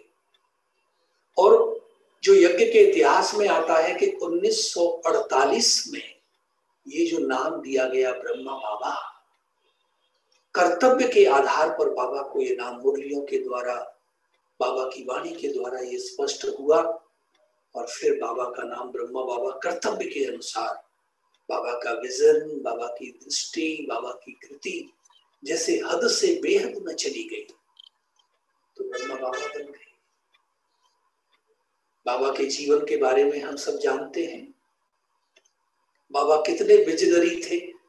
जब शिफ्ट होना था भारत तो बाबा ने दीदी मनमोहिनी जी का चयन किया। क्यों? क्योंकि मनमोहिनी दीदी के बहुत सारे रिश्तेदार मुंबई में, यहां वहां भारत में थे। तो दीदी कहां कहां कहां कहां गई और फिर अंत में माउंट आबू पहुंच गए। और आज हम देखते हैं कि वो स्थान सचमुच सारी दुनिया के सामने जैसे कि spiritual capital of the world. तो बाबा की जो पारखी दृष्टि थी, बाबा का जो विजन था कि कौन सी आत्मा को कौन सा कार्य दिया जाए, ये बाबा की दृष्टि बहुत बेहद की, बहुत बृहद। बाबा से कई बार बच्चे पूछा करते थे, बाबा आपने तो अपना शरीर ही शिव बाबा को दे दिया, आपने तो अपना जीवन ही बाबा को दे दिया, फिर भी आप इतनी तपस्या, इतनी साधना। तो बाबा के मुख से निकला, बच्चे इस आत्मा को शिव बाबा सारे दिन यूज करता है, वो शिव बाबा के कार्य के लिए प्रयोग होती है, लेकिन ये बाबा अपना पुरुषार्थ कब करे? तो ये बाबा माने छोटा बाबा माने ब्रह्मा बाबा रात में उठ उठ के अपना पुरुषार्थ करता है। आप सोचिए। तो भाइयों बहनों, हमें भी ब्रह्मा बाबा के जीवन से, ये ब्रह्मा बाबा का महीना चल रहा है, भले बाबा का स्मृति दिवस तो कल पूर्ण हो गया है, लेकिन हमारी साधना पूर्ण नहीं हुई है, हमारी तपस्या पूर्ण नहीं हुई है। तो हमें भी, हमारे पास बहुत समय है। हम में से कोई ये नहीं कह सकता कि हमारे पास समय नहीं है, लेकिन हमारे जीवन में प्राथमिकताएं क्या है, मेरी प्रायोरिटीज क्या है। मुझे प्रधानमंत्री की कॉल आ जाए तो मैं बाकी सब कॉल को छोड़ करके उसको सबसे पहले अटेंड करता हूं, because that is the priority. तो हमारे पास भी बहुत सारे काम हो सकते हैं, लेकिन भगवान की कॉल से इंपॉर्टेंट और कोई कॉल नहीं हो सकती है। तो हमें जनवरी के महीने में खासकर बाबा ने बैठक के योग का बहुत अभ्यास किया। आप बाबा के बहुत सारे चित्र देखेंगे तो बाबा जैसे अपनी मस्ती में खोए हुए हैं। बाबा जैसे इस दुनिया में नहीं है। बाबा का तन इस साकार दुनिया में है, लेकिन बाबा का मन किसी और दुनिया में भ्रमण कर रहा है। बाबा सुनते हुए भी नहीं सुनते थे, देखते हुए भी नहीं देखते थे, बोलते हुए भी नहीं बोलते थे। ये बाबा के अंतिम घड़ियों के बारे में मैं आपको बता रहा हूं। तो जो अवस्था बाबा ने प्राप्त की, अब वही अवस्था हम सब भाई बहनों को प्राप्त करनी है। अब हमें दुनिया की चाहे कोई कितनी भी आकर्षण वाली चीज हो, वो मुझे अपनी ओर आकर्षित नहीं कर सकती है। Total detachment. जब तक हमें इस दुनिया से वैराग्य नहीं होगा, तब तक हमारा बाबा से राग नहीं हो सकता, अनुराग नहीं हो सकता। अनुराग माने प्रेम, राग माने प्रीत। तो बाबा से अभी तक भी मेरी प्रीत क्यों नहीं है, अभी तक भी बाबा से मेरा राग क्यों नहीं है? क्योंकि अभी भी मेरी बुद्धि का भटकाव इस दुनिया में है। तो हम ब्रह्मा बाबा के इस महीने में जो 2021 की नींव है, 21 जन्मों की बादशाही बाबा से हमें मिलने वाली है। हिंदी में हम एक बहुत मुहावरा इस्तेमाल करते हैं, कहते हैं 20-21 का फर्क है, ये 19 है, ये 21 है। 21 माने आगे। तो हमें इस 2021 साल में जो 21वीं सदी का 21वां वर्ष है, मुझे आगे से आगे जाना है। ये हम अपनी डायरी में नोट कर लें और उस महावाक्य को हम प्रतिदिन सवेरे उठ के पढ़ें कि मेरे जीवन का लक्ष्य क्या है। मैं तो कहता हूं भाई हैं वो नारायण के चित्र के सामने खड़े हो जाएं, बहनें हैं वो लक्ष्मी के सामने चित्र के सामने खड़ी हो जाएं और बाबा को बोल दें, बाबा मुझे ऐसा बनना ही है, बस कुछ नहीं करना है आपको। तो जब ये आपके मन में मूर्ति बस जाएगी, जब ये आपके दिल में भगवान की मूर्ति समा जाएगी, तो अपने लक्ष्य को प्राप्त करना आपके लिए मुश्किल नहीं होगा भाइयों बहनों। ब्रह्मा बाबा के बहुत सारे जीवन के वृतांत हैं जिनसे उनके व्यक्तित्व में कितनी सारी विशेषताएं थी, उनके बारे में हमें पता लगता है। आपने भ्राता जगदीश जी का अनुभव बहुत बारी सुना होगा। मैंने भी भ्राता जी के मुख से ही सुना कि वो मधुबन गए हुए थे और वहां और भी कुछ भाई बहनें उनके साथ थे। तो कहते हैं रात की क्लास में बाबा ने होमवर्क दे दिया, बच्चे एक पत्र लिखना है भारत के राष्ट्रपति को, हिंदी में और इंग्लिश में लिख करके लाना। और जैसे ही कहते हैं क्लास पूरी हुई, भ्राता जी बड़े प्यार से उस अनुभव को सुनाया करते थे हमें। तो कहते हैं बिजली चली गई है, अब क्या करेंगे। तो बाकी जो लोग थे उन्होंने सोचा थैंक यू बाबा, अच्छा हुआ हम बाबा को बोल देंगे बाबा बिजली चली गई और हम क्या करेंगे, कैसे पढ़ाई करेंगे, कैसे लिखेंगे, हम कल कर लेंगे। लेकिन भ्राता जगदीश जी बोलते हैं मैं अपने कमरे में बैठा और मैं सोचने लगा, मैं अपने आप से बात करने लगा कि ये कार्य देने वाला कौन है, Who has assigned this job to me?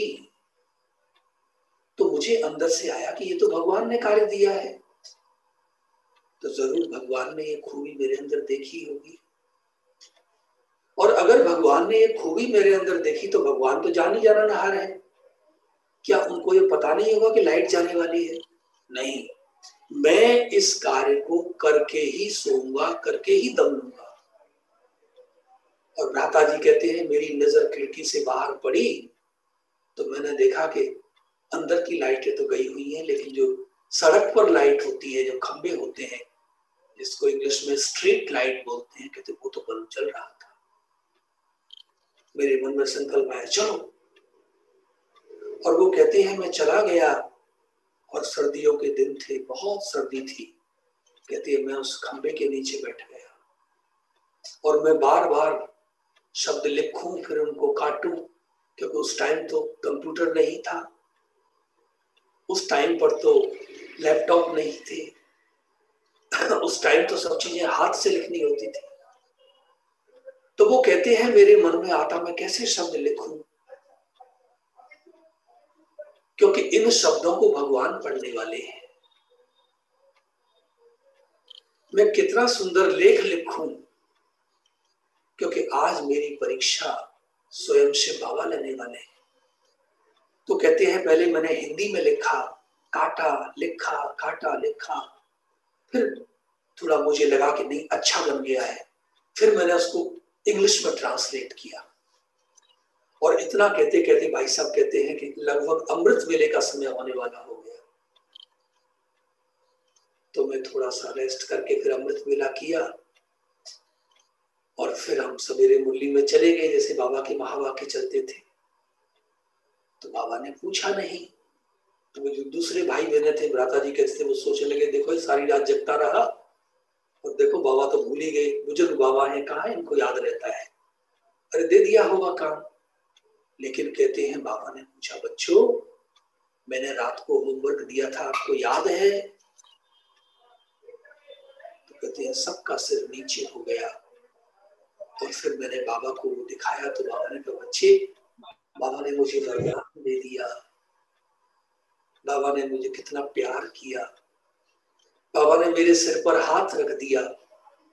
तो बाबा, ब्रह्मा बाबा, शिव बाबा उनके तन में थे, भगवान उनके तन में थे। तो ब्रह्मा बाबा को ये पता होता था कि कौन सी आत्मा के द्वारा कौन सा काम कौन से समय पर लिया जाना है। ये बहुत महत्वपूर्ण है, जिसको हम कहते हैं कि हम अपने काम को डेलीगेट करना सीखें। क्योंकि लीडर की निशानी है कि ये भी है, सारे काम मैं स्वयं नहीं कर सकता हूं, मुझे टीम चाहिए।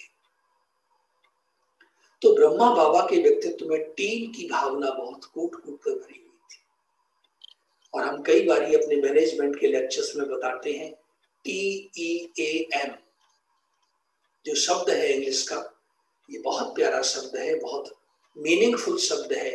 इसका अर्थ है टुगेदर ईच अचीव्स मोर। तो ब्रह्मा बाबा ने जो अपनी टीम तैयार की, किसी को कम प्राप्त नहीं हुआ, आज सारे लीडर बन गए हैं। सबके अंदर विशेषताएं भरी पड़ी है। ब्रह्मा बाबा ने लीडर्स की ऐसी सेना तैयार कर दी कि मैं देखता हूं सारी दुनिया में जो भी ऑर्गेनाइजेशंस हैं, आप देखेंगे वहां एक व्यक्ति या तो दो व्यक्ति, बड़ी बड़ी पॉलिटिकल पार्टीज है, वहां कोई 10 स्पीकर्स होंगे, कोई 50 होंगे, कोई 100 होंगे। लेकिन आज ब्रह्मा कुमारी संस्था में देखिए आप, हजारों स्पीकर्स हैं। हजार तो मैंने संख्या इसलिए बोली है, हजार से भी ज्यादा, कई हजार होंगे, और एक से एक नामी गिरामी स्पीकर है।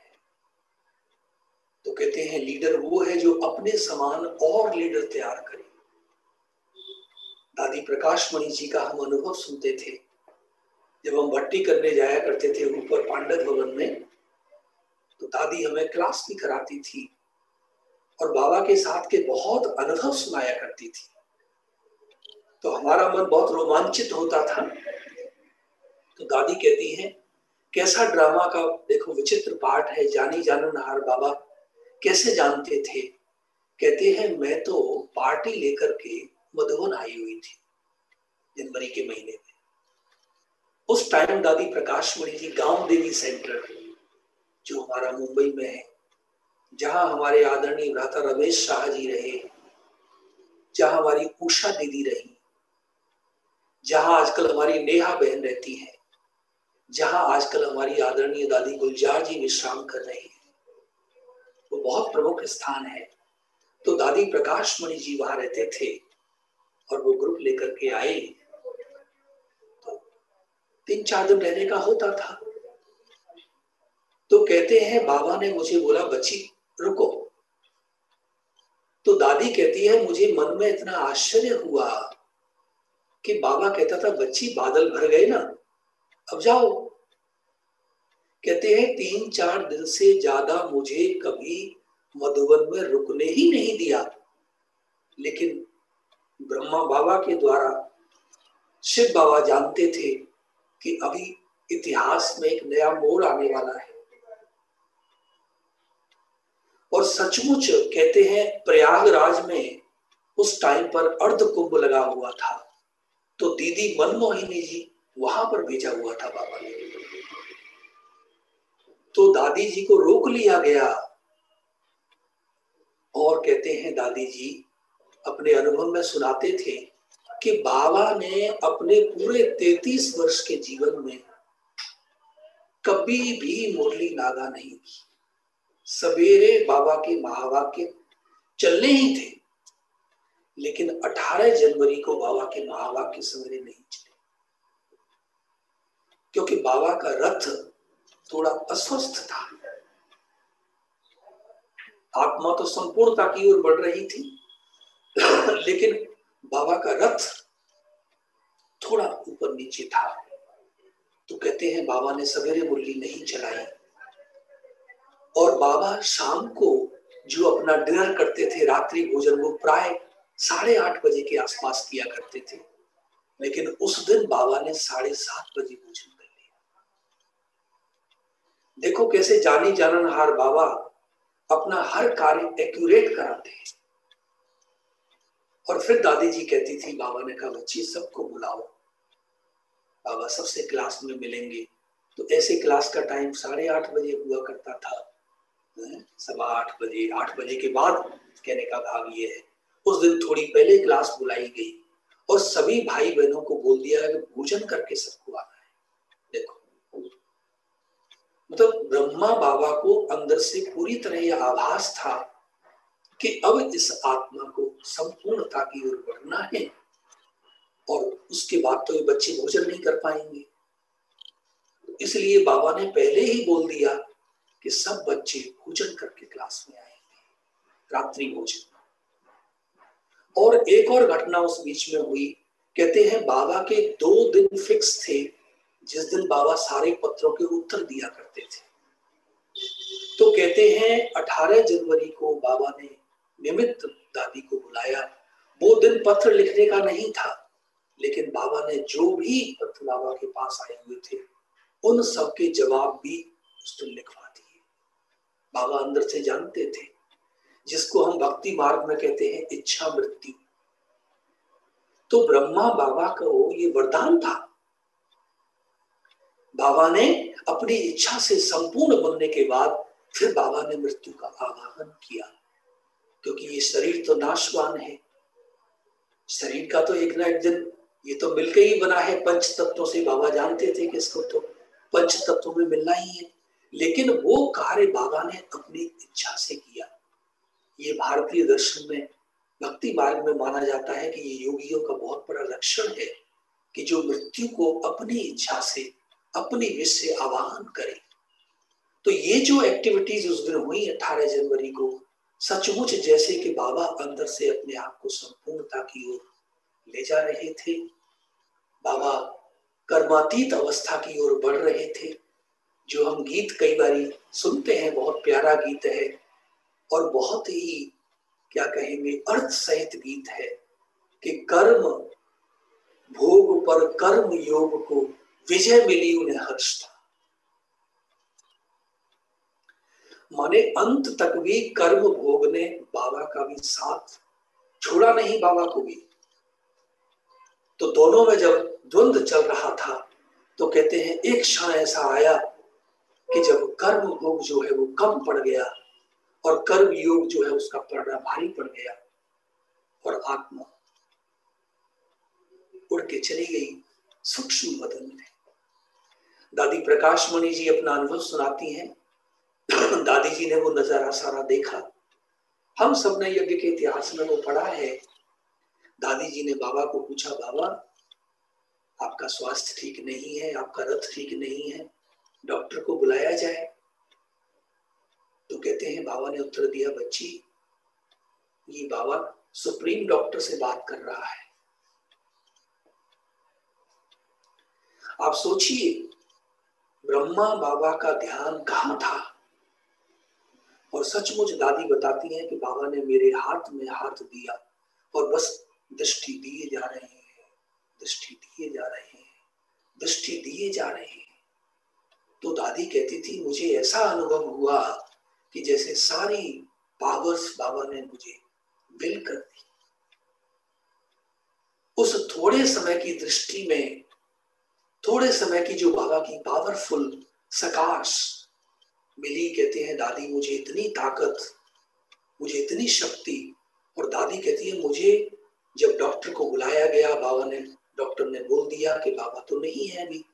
तो कहती है मैंने सारी जगह फोन किए, सारा कारोबार किया, लेकिन अंदर से दादी कहती है मुझे एक बारी भी ये संकल्प नहीं आया कि ऐसा क्यों हो गया, ऐसा तो होना नहीं चाहिए था। तो कहती है दादी ये शक्ति मेरे अंदर कहां से आई, ये बाबा ने शक्ति मेरे अंदर भर दी। और कहते हैं वो अंतिम पत्र जो बाबा ने लिखा वो भी बहुत मार्मिक है, वो भी दिल को छू जाने वाला है। 3 बातें बाबा ने उसमें बताई। जो आज हम ब्राह्मणों के लिए बहुत जरूरी है। बाबा ने कहा बच्चे अपने संगठन की शक्ति को बढ़ाते हुए, संगठन के किले को मजबूत रखते हुए आगे बढ़ना। दूसरी बात बाबा ने बताई कि बच्चे शिव बाबा की स्मृति सदैव बनी रहे। और तीसरी बात बाबा ने बोली कि शक्तियों को सदैव आगे रखना, तो विजय हुई पड़ी है। ये बाबा का अंतिम शब्द पत्र था जो बाबा ने उस समय सब जो मुख्य थे उनको भिजवाया। तो कहने का भाव यही है कि बाबा ने अपने पुरुषार्थ के द्वारा, अपनी साधना के द्वारा, अपनी तपस्या के द्वारा अपनी स्थिति को इतना ऊंचा बना लिया। और ये जनवरी का महीना उनकी स्थिति का ही यादगार महीना है। हमें भी अपनी स्थिति को ऐसा ऊंचा, ऐसा श्रेष्ठ बनाना है। क्योंकि अब आप देख रहे हैं ड्रामा में जो दृश्य भी बन रहा है, अब तो हम अंत भी नहीं कहेंगे, अब हम कहेंगे अंत का भी अंत। इसको इंग्लिश में बोलते हैं fag and, end of the end. अब तो पता ही नहीं है कि कौन से टाइम पर ड्रामा में कौन सी घटना घटित हो सकती है। तो इसलिए मुझे समय से पहले अपने आप को तैयार कर लेना है। बाबा के जीवन का जो सबसे बड़ा मंत्र है हम बच्चों के लिए, वो यही है कि बच्चे, आपकी नजर कभी परीक्षा पर न हो, लेकिन आपकी नजर सदैव तैयारी पर हो। हम में से बहुत सारे बच्चे कब अंत होगा, कैसे अंत होगा, अभी कितना समय बाकी है, श्री कृष्ण का जन्म हुआ या नहीं हुआ, बाबा ने कहा बच्चे इन सब प्रश्नों में जाने की आपको जरूरत नहीं है। आप विनाश के निमित्त है ही नहीं, तो आप विनाश की बातें क्यों करते हो? आप तो विकास के निमित्त हैं ना। इसलिए हमारी नजर सदैव तैयारी पर है। और बाबा कई बारी बाबा ने बोला है कि जब अंत समय होगा तो दो पंक्तियां लगेगी, दिल बी टू लाइन्स। एक लाइन वो होगी जो पश्चाताप करेगी, ओहो हम तो ये भी पुरुषार्थ कर सकते थे, ओहो हम तो ये भी कर सकते थे। और बाबा जिनको कहते हैं बच्चे वो खून के आंसू रोएंगे। तो एक लाइन पश्चाताप वालों की होगी और एक लाइन प्राप्तियों वालों की होगी। वाह, थैंक यू बाबा, परीक्षा हो गई और हम पास विद ऑनर हो गए, थैंक यू बाबा। तो भाइयों बहनों, अब वो परीक्षा किसी भी समय आ सकती है। अब वो परीक्षा की घड़ी दूर नहीं है। दादियां हमें बताती हैं, ब्रह्मा बाबा हंसते हंसते, गाते गाते, खेलते खेलते नारायण बन गए। माने बाबा के जीवन में कभी भारीपन नजर नहीं आया। इतना ऊंचा पुरुषार्थ कर रहे हैं। कहते हैं बाबा को इतनी खुशी होती थी, भले ये तन बाबा का बुजुर्ग था। एक बारी किसी माता ने बोला बाबा आप तो बड़े बुजुर्ग हैं। कहते नहीं, ये बाबा कल मिचड़ू बनने वाला है। सोचिए, मिचड़ू माने छोटा श्री कृष्ण। तो बाबा को अपना भविष्य उतना ही स्पष्ट था जितना वर्तमान। क्यों? क्योंकि बाबा ने पूरे पुरुषार्थी जीवन में कभी इन नेत्रों का प्रयोग नहीं किया। बाबा ने तीसरे नेत्र से देखा। इसलिए बाबा को आत्मदर्शन भी हुआ, स्वदर्शन भी हुआ, बाबा को परमात्मा दर्शन भी हुआ, बाबा को भविष्य दर्शन भी हुआ, बाबा को सतयुग का दर्शन भी हुआ, बाबा को कर्मों की गहन गति का दर्शन भी हुआ। हमें वो सब क्यों नहीं हो रहा है? क्योंकि अभी भी हम इन नेत्रों से देख रहे हैं। बाबा कहते हैं बच्चे ये नेत्र तो धोखेबाज है। ये नेत्र तो इस दीवार के दूसरी तरफ देख भी नहीं सकते हैं क्या हो रहा है। लेकिन ये जो दिव्य नेत्र है, जिसको हम कहते हैं divine wisdom, third eye of divine wisdom, Brahma Baba ने केवल उस नेत्र का प्रयोग किया। और बाबा, हमारी दादियां हमें बताती हैं कि बाबा मुरली सुनाते सुनाते इतने नशे में खो जाते थे कि बाबा कहते खग्गियां मार, खग्गियां ऐसे करते थे बाबा। समझते हैं ये शब्द बाबा का मुरली में बहुत बार आता है, बाबा खग्गियां मारता है। खग्गी माने इतनी बाबा को अंदर से खुशी होती थी, इतना बाबा को नशा चढ़ जाता था, इतना बाबा भाव विभोर हो जाते थे। बाबा कई बारी कहते हैं, हंसी हंसी में कहते थे, यज्ञ में बैगरी पाठ आ गया तो कईयों को संकल्प चलने लगा तो बाबा कहते थे, बच्चे जब है तो ईद मनाओ, जब है तो ईद मनाओ, और आज नहीं है तो रोजे रखो। माने किसी भी हाल में हमें खुशहाल रहना है।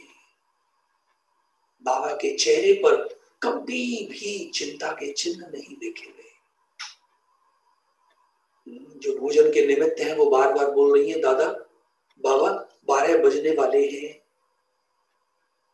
भोजन के लिए घंटी बजने वाली है, लेकिन घर में तो कुछ है ही नहीं।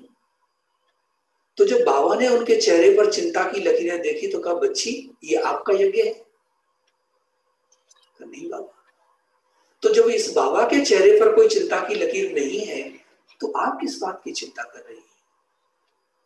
और कहते हैं इतना देखते देखते ही कहते कोई आ गया, कोई मनी ऑर्डर आ गया, कोई सहयोग करने वाला आ गया, और सचमुच बाबा का कार्य समय रहते हो गया।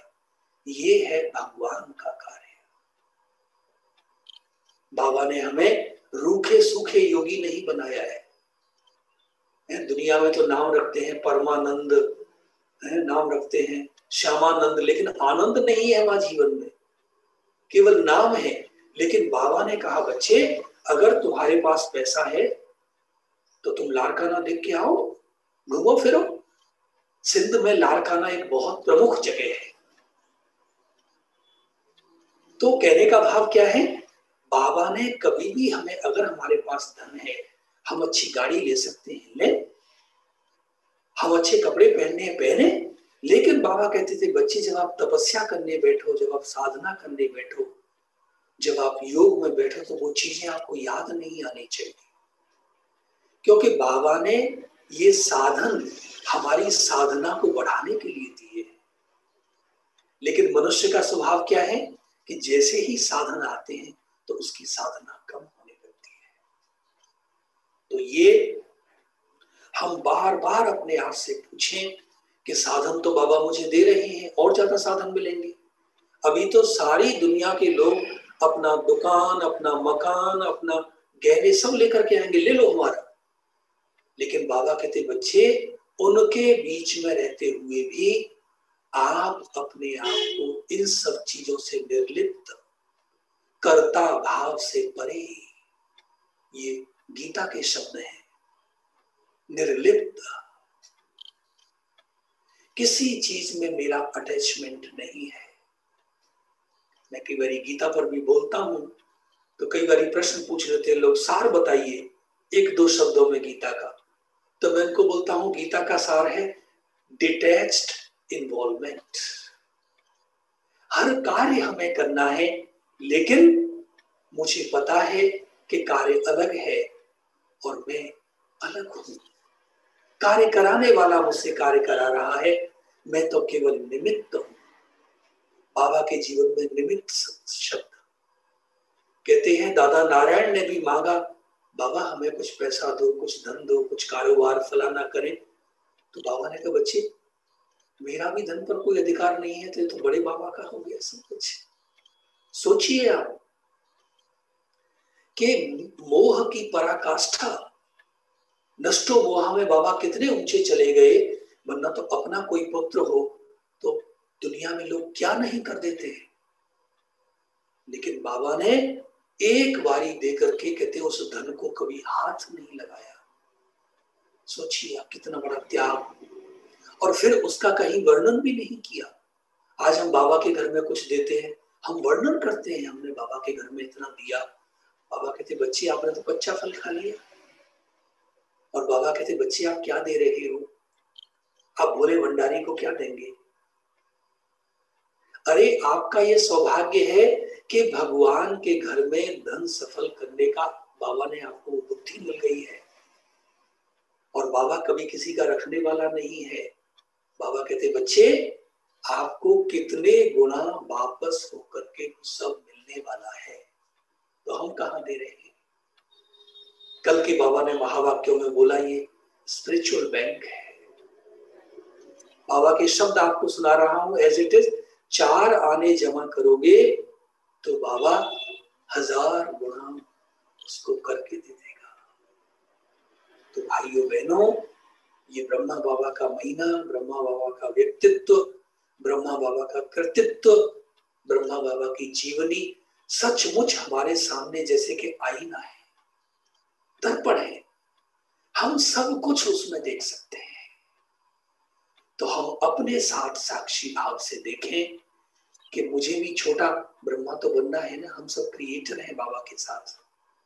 बाबा अकेले तो सारी दुनिया की रचना नहीं कर रहे ना। आदिदेव बाबा है, लेकिन हम सब भी तो मास्टर आदिदेव हैं। हम सब भी तो मास्टर ब्रह्मा हैं। तो क्या मेरा कर्तव्य इतना ऊंचा है? मेरा कृतित्व इतना ऊंचा है? आज सोचिए आप, ब्रह्मा बाबा के नाम पर ब्रह्मचर्य, जबकि ब्रह्मा बाबा के 5 बच्चे थे। तो कहने का अभिप्राय क्या है कि जिस दिन से बाबा के बच्चे बने उस दिन से ब्रह्मचर्य की धारणा में 100% ब्रह्मा बाबा को बाल ब्रह्मचारी माने जिस दिन से मुझे ज्ञान का कॉन्सेप्ट क्लियर हुआ, शिव बाबा का कार्य चल रहा है, आदि सनातन धर्म की स्थापना हो रही है, बस अपवित्रता का संकल्प आ नहीं सकता है। इसलिए ब्रह्मा बाबा के नाम पर देखो ब्रह्मचर्य आज कितना बड़ा व्रत इसको माना जाता है।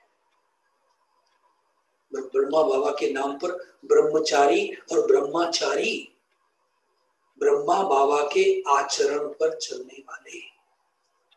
सोचिए आप, ब्रह्मा बाबा के नाम पर आज ब्रह्मा भोजन, आज दुनिया में इसको प्रसाद माना जाता है, लेकिन वहां प्रसाद है कि नहीं वो पता नहीं है। लेकिन ये जो बाबा के घर में प्रसाद बनता है, जो ब्रह्मा बाबा की, शिव बाबा अब तो दोनों एक ही हो गए हैं, बाप दादा अलग अलग नहीं है।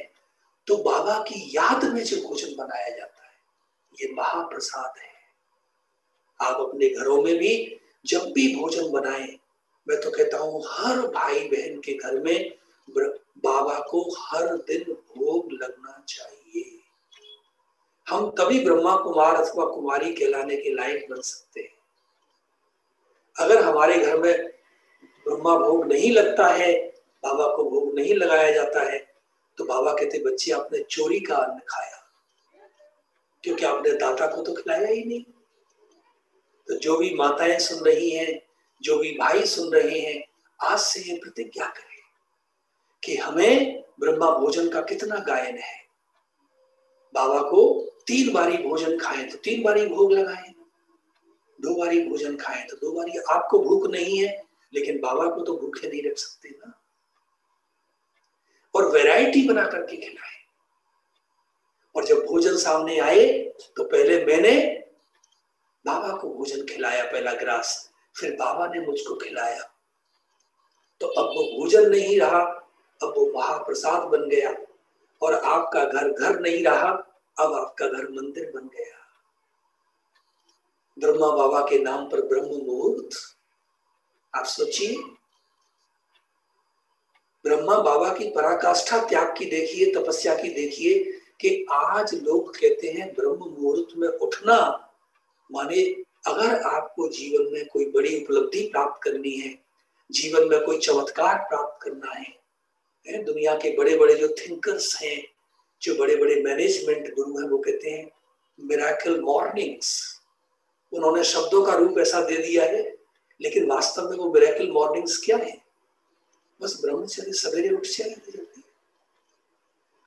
और सवेरे उठ करके सबसे पहला थॉट शिव बाबा को प्रेम से। तो जो संकल्प हमें आएंगे वो सिद्ध न हो असंभव। इसलिए दुनिया में कहावतें बन गई, early to bed and early to rise, makes a person healthy, wealthy and wise. आज हेल्थ नहीं है। दिल्ली तो भारत की राजधानी है और दिल्ली दिल के रोगियों की राजधानी भी है। आज युवाओं को हार्ट अटैक्स हो रहे हैं, क्यों? क्योंकि दुनिया वालों को दिल दे दिया है ना। तो दुनिया वालों को दिल देंगे तो क्या होगा बताइए। लेकिन ब्रह्मा बाबा ने अपना दिल शिव बाबा को दे दिया, हमने भी अपना दिल शिव बाबा को दे दिया है, तो हमारा दिल सेफ है, हमारा दिल सुरक्षित है। इसलिए कहते हैं give heart to God, avoid heart attack. अगर हमने बाबा को दिल नहीं दिया, अगर हमने दुनिया वालों को दिल दिया, तो आप सबको पता है कितना पछताना पड़ रहा है। फिर दुनिया वाले क्या गीत गाते हैं, अच्छा सिला दिया तूने मेरे प्यार का, और यार ने ही लूट लिया घर यार का। तो मैं कई बार ये गीत सुनता हूं तो मुझे बड़ी हंसी आती है कि अरे हमने किसको अपना यार बनाया, हमने किसको अपना दिलदार बनाया, हमने किसको अपना रहबर बनाया, हमने किसको अपने मन का मीत बना लिया। ये तो चयन हमारा ठीक नहीं होगा। इसलिए हमारा दिलदार बाबा है, हमें अपना दिल बाबा को दे देना है। भारत में आज तक भी ये कहावत है कि जो सवेरे सूरज को उठाते हैं उनका भाग्य भी उठ जाता है। आप सोचिए, तो ये भाग्य विधाता ब्रह्मा बाबा के नाम पर, क्योंकि भाग्य विधाता तो ब्रह्मा बाबा है, शिव बाबा तो नजर नहीं आते किसी को, इसलिए ब्रह्मा को ही क्या मान लिया। आप देखिए, ब्रह्मा को ही भगवान के स्वरूप में मानते हैं। भारत में तो ब्रह्मा को भगवान के रूप में मानते हैं। और यहाँ भारत में कहते हैं आदम को खुदा न कहो, आदम खुदा नहीं। आदम माने ब्रह्मा बाबा, कहते हैं ब्रह्मा को भगवान नहीं कहिए, वो भगवान नहीं है। आदम को खुदा न कहो, आदम खुदा नहीं, लेकिन खुदा के नूर से आदम जुदा नहीं। कहते हैं ये खुदा तो नहीं है, लेकिन ये खुदा से कम भी नहीं है। सोचिए, आज ब्रह्मा बाबा के नाम पर ब्रह्मपुत्र नदी, कितने सारे गायन बाबा के नाम पर पड़े हैं। तो जहां हमारे पिताजी का नाम है, वहां मेरा नाम तो अपने आप ही आ गया ना। सोचिए, ब्रह्मलोक, सोचिए आप, कितने सारे गायन, ब्रह्म सरोवर जिसमें स्नान करके कहते हैं परी बन जाते हैं। तो वो कौन सी सरोवर है? वो कोई पानी वाली सरोवर नहीं है, वो जो ब्रह्मा के श्री मुख से शिव बाबा हमें ज्ञान दे रहे हैं। जब उस ज्ञान गंगा में हम स्नान करेंगे तो हम एंजल्स बन जाएंगे। जैसे बाबा अभी फरिश्ता बन गए ना, और बाबा ने अपना वायदा निभाया है। बाबा अभी गए नहीं है। बाबा का संदेश आया जाने के बाद कि बाबा कहाँ गया है बच्चे। बच्चों ने बाबा को शिकायत की, बाबा आपने तो वायदा किया था हम आपके साथ रहेंगे, आप तो चले गए। बाबा ने कहा बच्चे नहीं, बाबा ने केवल अपना रूप बदला है, बाबा ने केवल अपना देश बदल दिया है, धाम बदल दिया है। अभी तक इस दुनिया में थे, बाबा को स्नान के लिए टाइम चाहिए होता था, बाबा को भोजन के लिए टाइम चाहिए होता था, लेकिन बाबा के सिर पे जिम्मेवारी बहुत है, टाइम कम है, तो स्पीड अप करनी पड़ेगी ना। इसलिए बाबा केवल सूक्ष्म वतन में चला गया है। और आप सोचिए, 52 वर्ष हो गए हैं, 52 years on, Baba is still waiting for us. आप सोचिए, कोई 5 मिनट भी किसी का इंतजार करके दिखाए। कमलेश बहन जी 5 मिनट के लिए इंतजार कहते, चलो ये तो ऐसे ही भाई है, हमें नहीं वेट करना है इनका। हाँ जी या ना जी, ऐसे ही कहेंगे ना। है पाटिल बहन, हेमलता पाटिल बहन, क्या कहेंगे? अनम्यूट करो, अपना चेहरा भी नहीं दिखाती है देविया, देखो, अरे इसका चेहरा तो दिखाओ। हेमलता बहन है ना, पाटिल बहन, बोलिए। चांगला है। आप सब अपने आप को अनम्यूट भी करें, अनम्यूट भी कर सकते हैं। अगर कोई नेट का दिक्कत है तो अलग बात है, परंतु आप अन्यथा वीडियो ऑन रखेंगे तो सुनने वाले सुनाने वाले दोनों मुझे पता लगेगा ना कि कौन कौन नीड कर रहे हैं और कौन कौन। हेमलता बहन शायद नहीं करती है, नाराज है मुझसे। हेमलता बहन का ना नेट का इश्यू है। कोई बात नहीं। बलजीत, वो ऑडियो ऑन लास्ट में जरूर दृष्टि लेते वक्त ऑन करेगी। बलजीत कहाँ है? बलजीत इटली। हाँ जी बोलिए। हाँ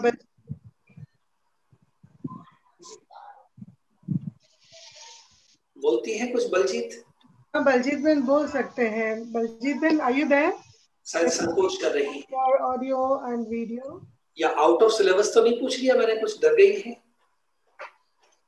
बोलते हैं कुछ? हाँ जी नहीं भाई जी नहीं, मैं बताएं दीदी। ओम शांति। अब गाड़ी तो आगे निकल रही है, आपके दर्शन भी हुए नहीं है। एक मिनट में बच्चों के, एक मिनट में वो लेके बाबा को बच्चे तुरंत करना पड़ेगा। बाबा ब्रह्मा बाबा कहते थे मुरलियों में मिनट मोटर। सुना आपने ये शब्द बलजीत बहन? बाबा के शब्द याद करने पड़ेंगे ना। मिनट मोटर माने बताओ। हाँ जी। अभी नकल नहीं मारना, अकल से सुनाना। जी बाबा बहुत बार ये शब्द बोलते हैं मुरलियों में, मिनट मोटर। Generator, generator. आपसे तो पूछा ही नहीं। वो अनुशासन तोड़ रहे हैं और जाने वाले हैं सत्य की दुनिया में तो गड़बड़ी कर रहे हैं। जब आपकी बारी आएगी तब बताना है। हाँ जी बलजीत बोलिए। बलजीत बहन। जी सर। सर ये मैंने सुना ही पहली बार है का। ये देखो सुना ही पहली बार है। अरे बाबा तो मुरली में बहुत बारी बोलते हैं। क्या दीदी? कौन सा वर्ड? मिनट मोटर, आत्मा मिनट मोटर है। ये बाबा कितने बार मुरली में बोला है? अच्छा नहीं, मेरे को नहीं ध्यान। आप डेली मुरली सुननी पड़ेगी ना। नहीं डेली तो सुनती हूँ, पढ़ती भी, लेकिन मेरे को नहीं इस चीज इस ये वर्ड का नहीं ध्यान। बाबा के शब्द तो हमें पक्के हो जाने चाहिए। अच्छा मिनी मोटर, ठीक है ना? मोटर। अच्छा बलजीत बहन, आप ज्ञान में कितने समय से हैं? हाँ जी दीदी, ज्ञान में तो काफी 15 साल से है। तो भारती हो गई तो सुना होगा। नहीं मुरली तो अभी पढ़ने लगे थे थोड़े दिन, इस साल, पिछले साल से, क्योंकि पहले काम करते थे ना, जॉब करते थे ना। जी जी। तो ये कोई बात नहीं, फिर भी हाजिर हुए तो भी मार्क्स मिल गए। एक बारी ब्रह्मा बाबा के पास बूढ़ी बूढ़ी माताएं और बूढ़े बूढ़े भाई पहुंच गए। तो बाबा ने सवेरे मुरली सुनाई और बाबा ने कहा शाम को आज बाबा इन सब का पेपर लेगा। वो मेरे बाबा, वो माताएं कह रही हमने तो कभी पेपर के बारे में ही नहीं सुना। तो अब बाबा ने बोला है, भगवान ने बोला है, तो सारे बुजुर्ग भाई और सारी बुजुर्ग माताएं अपना डायरी और पेन लेकर के क्लास में हाजिर होंगी। तो बाबा की पूरी क्लास भी हो गई, योग भी हो गया, और बाबा ने तो कुछ पेपर के बारे में पूछा ही नहीं। तो किसी ने याद दिलाया, बाबा आपने इन बुजुर्ग माताओं को, भाइयों को बोला था पेपर लेंगे, आपने तो पेपर लिया ही नहीं। कहते बच्चे नहीं, देखो ये बच्चे पास हो गए क्योंकि डायरी पेन लेकर के हाजिर हो गए, माने पास। सोचिए आप भगवान का कारोबार कैसे चल रहा है। तो इसलिए हमारी बलजीत बहन हाजिर हो गई। आपका चेहरा मैंने देख लिया खुशनुमा, और मुझे आपने इटली पहुंचा दिया। मैं तो इटली कभी गया नहीं हूँ ऐसे स्कूल में। देखिए आप, ठीक है भाइयों बहनों। तो बाबा के तो जीवन, हमारे तो रोंगटे खड़े हो जाते हैं, गूज़बम्प्स होते हैं कि हमारी आंखों में भी आंसू आ जाते हैं। तो कहने का अभिप्राय यही है कि बाबा के चित्र को देखते हुए हमें बाबा के चरित्र को देखना है। बाबा की सूरत को देखते हुए हमें बाबा की सीरत को देखना है। और बाबा ने बोला हुआ है कि सबसे बड़ा कार्य जो बाबा कर रहे हैं वो चरित्र निर्माण। जिस दिन हमारा चरित्र निर्माण हो जाएगा, जिस दिन हमारी आंखें सिविलाइज्ड हो जाएंगी, बस भारत में स्वर्ग आ जाएगा। तो हमें बहुत प्रसन्नता है कि हमारी गौतमी बहन हमें बार बार नाइजीरिया बुला लेती हैं। कोई टिकट का खर्चा नहीं है, कोई वीजा का चक्कर नहीं है, कोई मारवाड़ी नहीं है, कोई कोरोना का चक्कर नहीं है, और इतनी सारी ब्लेसिंग्स। तो मैं इन बहनों को बहुत नमन करता हूँ। ये देवियां हैं मेरे सामने, और ये जब भी भ्राता जगदीश जी हमें बोला करते थे कि कोई भी बहन आपको कभी भी क्लास के लिए बुलाए तो आप कभी मना नहीं करना। क्यों? क्योंकि बहन तो केवल माध्यम है, वो निमंत्रण आपको भगवान ने दिया है। और कहते हैं उस सेंटर पर जरूर जाना जहां कोई नहीं जाता। तो थैंक यू भाई साहब। तो मुझे बहुत खुशी है, आप सब भाई बहने, इतने प्यारे प्यारे भाई बहने, कौन कौन से देश से बैठे हैं तो सभी भारतवासी ही, क्योंकि अब तो सारी दुनिया भारत बनने वाली है। आज बाबा ने बोल दिया है जो दूसरे धर्मों में कन्वर्ट हो गए वो भी सब आने वाले हैं। तो आप सब भाई बहनों का बहुत बहुत स्वागत है। हमने तो हमारा सेंटर यमुना के किनारे नजदीक है, तो सभी भाई बहनों के लिए हमने प्लॉट कटिंग कर रखी है। वहां आपका राजभवन कहाँ कहाँ हो, बस आपको दिखाना है और आपके साइन कराने हैं। तो आप जल्दी से जल्दी एक चार्टर्ड प्लेन लेकर के, मुझे पता लग गया है नाइजीरिया में सब बड़े बड़े सेठ और सेठानियां हैं, तो आप जल्दी से आइए और बस दिल्ली पर धावा बोल दीजिए, क्योंकि दिल्ली केवल हमारी नहीं है, दिल्ली तो आप सबकी भी है ना। ठीक है, Om Shanti. Thank you so much, Piyush Bhai, for a nice, wonderful, inspirational and a light class. आप लाइट बोल के सबको लाइट बना दिया है।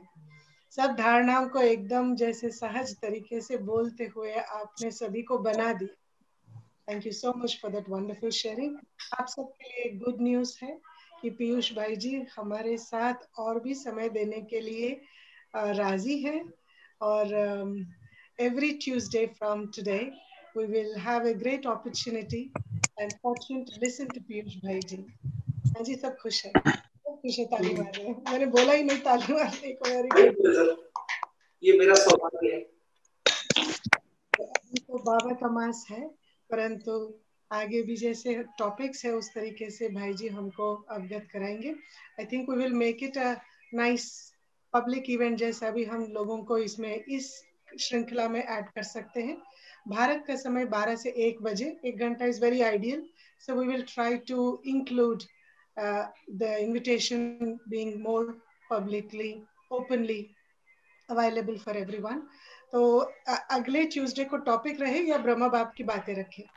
जैसे आप कहेंगे, आप भाई बहनों से पूछ ले, मैं सेवा में हाजिर हूँ। तो आप सोच के रखिए। मैंने तो एक टॉपिक सोच के रखा है, तनाव कैसे घटे, और क्या था वो लास्ट वाला टॉपिक आपका? तनाव घटे कैसे, व्यापार बढ़े कैसे। व्यापार बढ़े कैसे और तनाव घटे कैसे। तो ये बहुत व्यापारी लोग हैं जिनको ये बहुत अच्छा लगेगा। क्या 1 घंटा इसके लिए बस है या फिर इसका पूरा सेशन का एक्चुअल टाइम क्या है भाई जी? नहीं, एक टाइम तो 1 घंटे सवा घंटे होता है, करा देंगे उसमें ही। हमारा पूरा आधा घंटे का भी पैकेज होता है, लेकिन हम 1 घंटे में कराएंगे। 1 घंटे में हो सकता है। क्या अगले ट्यूसडे को हम ये टॉपिक ले या फिर ब्रह्मा बाप रखे? जैसे आप कहेंगे भाई। टॉपिक ये वाह वाह जिंदगी भी साउंडेड गुड एक्चुअली। वाह वाह जिंदगी, लेगोस वाले बहुत ग्रीडी है, खास करके इस सभा में जो भी है। मैं लंदन की हूँ, मैं लंदन की हूँ। ये बहुत अच्छी निशानी है, क्योंकि आपका एपेटाइट भी अच्छा, आप हेल्दी हो। वेरी गुड, जो आप कहेंगे कोई भी चलेगा, एनी टॉपिक वुड डू। मैं क्लास वालों से फिर से पूछती हूँ एंड आई विल शेयर। हाँ जी, मैं ना आज का मुझे काम था, जाने वाला था, लेकिन मैं इनका नाम सुन के बैठ गया। क्या बात है। थैंक यू बाबा। तो यही समय रहेगा, morning 7:30 to 8:30 Lagos time, Bharat का 12 से 1 बजे, जो हम भाई जी का वक्तव्य अनुभव पूर्वक शेयरिंग हम उसका मजा ले सकते हैं। So I think the timing is okay for the public event also. इन सभी विषय पे गौर करके आप अपना सुझाव दीजिए, ग्रुप में लिख सकते हैं क्या कैसे करके, फिर हम निर्णय लेंगे सभी मिलकर, फिर हम भाई जी को निमंत्रण देंगे फिर से। पूरा करेंगे बाबा को याद करके कनेक्टेड, और 2 मिनट बाबा की याद में भाई जी से दृष्टि भी लेंगे, भाई जी कमेंट्री कराएंगे। आप जैसे कहें, टाइम है तो मेरे पास तो कमेंट्री भी कर सकते हैं। I don't know what is their time because you have time। अभी तो लंच आवर है भारत में। Is it okay for you? मैं तो खाली हूँ यहाँ। ठीक है, आप short commentary 3-4 minute. Om Shanti.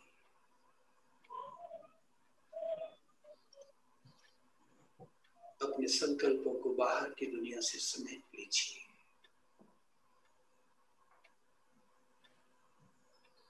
अंतर्मुखी एकाग्रचित हो जाइए।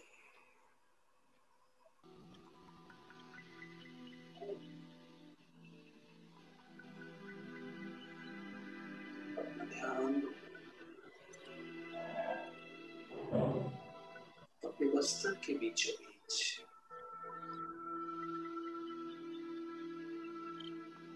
अपने दोनों नेत्रों के मध्य भ्रकुटी में केंद्रित करिए।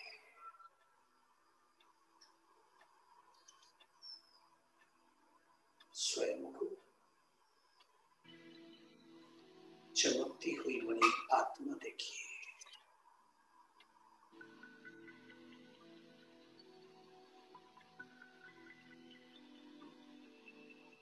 प्रकृति के बीच चमकता है अजब सितारा। मैं आत्मा प्रेम स्वरूपा, शक्ति स्वरूपा, प्रकाश स्वरूपा, पवित्र स्वरूपा, प्रेम स्वरूपा,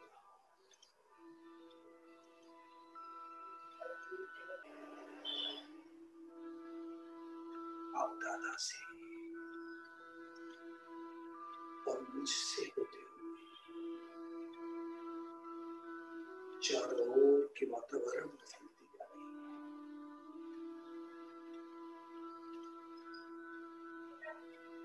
सबको सुकून मिल रहा है, सांत्वना मिल रही है, संतुष्टि मिल रही है। यही मनसा सेवा है, यही सकाश की सेवा है।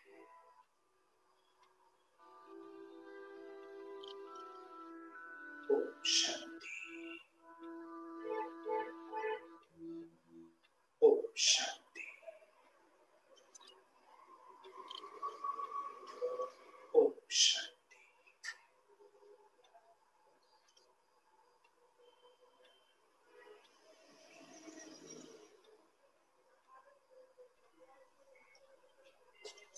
Thank you, Baiji. Thanks to Girija Ben and thanks to the whole Lodi Road, Brahma Kumaris, Delhi Darbar. Thank you so much. Thank you, Baiji. Om Shanti. Om Shanti.